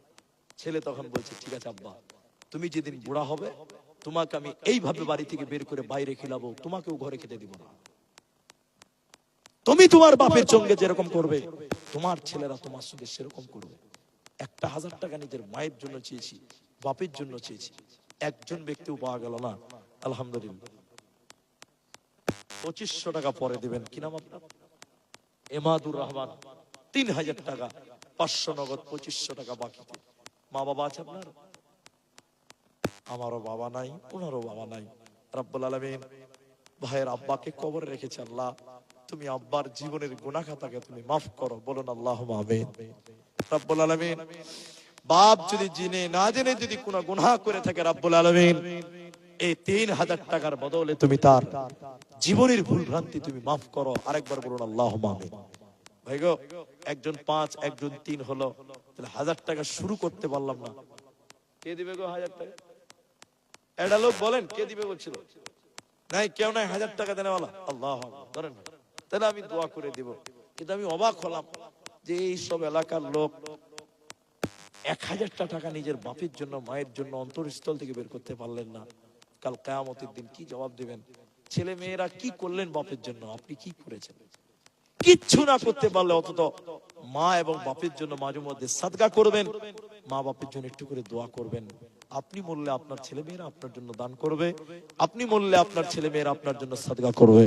আল্লাহ বুঝার তৌফিক দান করুন। মা বোন, আপনাদের ভিতরে কেউ নাই যে নিজের বাবার জন্য 1000 টাকা দেবেন? মায়ের ভিতর থেকে বলেন, যদি কেউ পারেন যে আমি আমার জন্মদাতা পিতা, যে বাপ খুব গরিব মানুষ, কষ্ট করে মানুষ করেছিল, দিলাম আমি তাকে 1000 টাকা। আপনার বাপ কবরে আরামে থাকবে, শান্তিতে থাকবে, মনে করলেন আল্লাহ আপনার বাপকে রক্ষা করবেন। যদি কোনো মা পারেন, বোন পারেন, একটু দিয়ে বাড়ান, আমি দোয়া করে আপনাদের কাছ থেকে বিদায় হব। আমার পরে তার বক্তা নাই। এবার আপনাদেরকে মানে এটা একটা অবাস্তব যে 1000 টাকা একজনও বের হলো না। শেষ আবদার করছি, আল্লাহর বান্দা যারা এখানে আছেন, অনেকেই পয়সা হয়তো দিয়েছেন, অনেকে দেননি, সেটা বড় কথা নয়। আমি দূরের মানুষ, আপনার এলাকায় এসেছি। আমি প্রতিবারই এসব এলাকায় একবার আসি। গতবার খাপুর আনোয়ারুল উলুমে এসেছিলাম মনে হয়। আমি আপনাদের ভাই, আমি দোয়া করে নেমে যাব, টাকা দিলেও না দিলেও। শেষ আবদার হলো এটাই, যেটি পুরুষ মানুষ, আমি আপনাদের সঙ্গে একটু মুসাফা করব।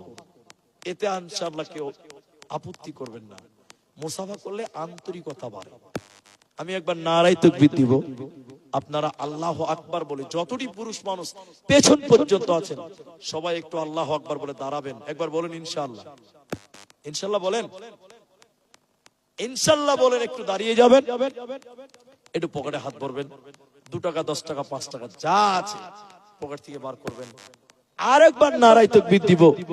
10টা টাকা যদি থাকে দিয়ে মুসাফা করবেন, না থাকলে না দিবেন। তবে থাকলে 10 টাকা 50 টাকা দেবেন মুসাফা করতে করতে আল্লাহর রাস্তায়। না থাকলে না দিবেন, এমনিতেই মুসাফা করবেন, কিন্তু মুসাফা সবাই করবেন। একবার বলুন ইনশাআল্লাহ। ভাইজান আর সময় নেই, আমি আপনাদের ভাই, একটু তাকবীর দিচ্ছি, আপনারা একটু উঠে দাঁড়ান ভাই, একটু উঠে দাঁড়ান, একটু উঠে দাঁড়ান ভাই, একটু জোরে সবাই উঠেন, পেছনের লোকেরা।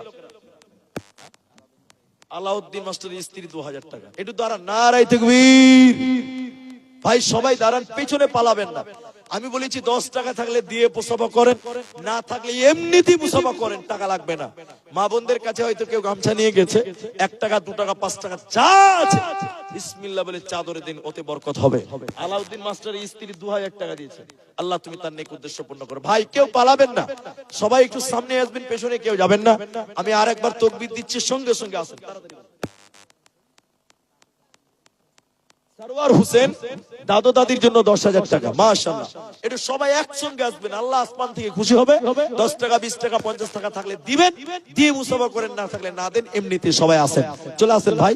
নারায়ে তাকবীর। একটু আসেন ভাই, আপনাদের তো মুখ বন্ধ হয়ে গেছে। আল্লাহু আকবার। একটু উঠেন, আপনি টাকা দিয়েন না, এমনিতে আসেন, কেউ জানবে না যে আপনি দেননি, কিন্তু মুসাফাটা সবাই করেন। জাযাকাল্লাহ, বারাকাল্লাহ, হাইয়াকাল্লাহ।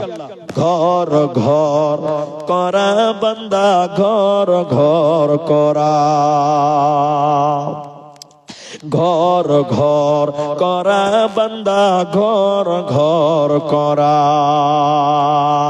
এনে দিন আহিব যেদিন ধরিব অকল রই যাব পরে এ বান্দা অকল রই যাব পরে ঘর ঘর করা বান্দা ঘর ঘর করা এনে দিন আহিব যেদিন ধরিব অকল রই যাব পরে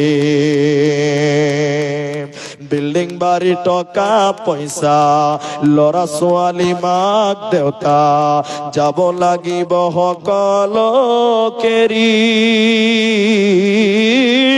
যাবগে লাগিব অকলে অকলে কোনেও না যাব লগ ধৰি এ বান্দা কোনেও না যাব লগ ধৰি ঘর ঘর করা বান্দা ঘর ঘর করা মায়েরা আপনারাও দেন এখানে সবাই দিচ্ছে তা আপনারা 10 টাকা করে দিতে পারবেন না শেষ দান মনে করে দিয়ে পাঠান মাশাআল্লাহ জাযাকাল্লাহ হাইয়াকাল্লাহ বারাকাল্লাহ একে টানো তো ভাই একটু সাইডে করো এই তো সামনে এসে দাঁড়িয়ে আছে জাযাকাল্লাহ হাইয়াকাল্লাহ বারাকাল্লাহ আমিন আমিন আমিন কাবিরুল ইসলাম রবিউল ইসলাম ইনারি ছেলে তো তিনি 11,000 টাকা মসজিদের জন্য দেবেন রব্বুল আলামিন তুমি তার দানকে কবুল করো আসেন মুস্তাফা যারা করবেন আসেন মাশাআল্লাহ জাযাকাল্লাহ হাইয়াকাল্লাহ বারাকাল্লাহ আমিন আমিন আমিন একলা জীবন একলা মরণ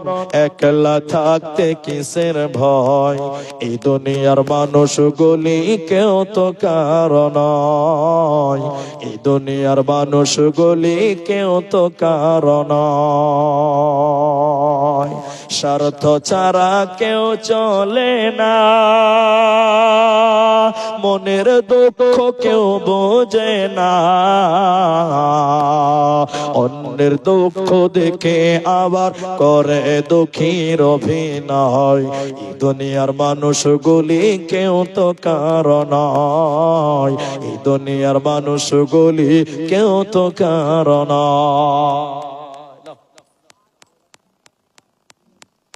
আলহামদুলিল্লাহ সুম্মা আলহামদুলিল্লাহ শুকরান জাযাকুমুল্লাহ অনেকেই দিলেন মেয়েরা কিছু দিল গো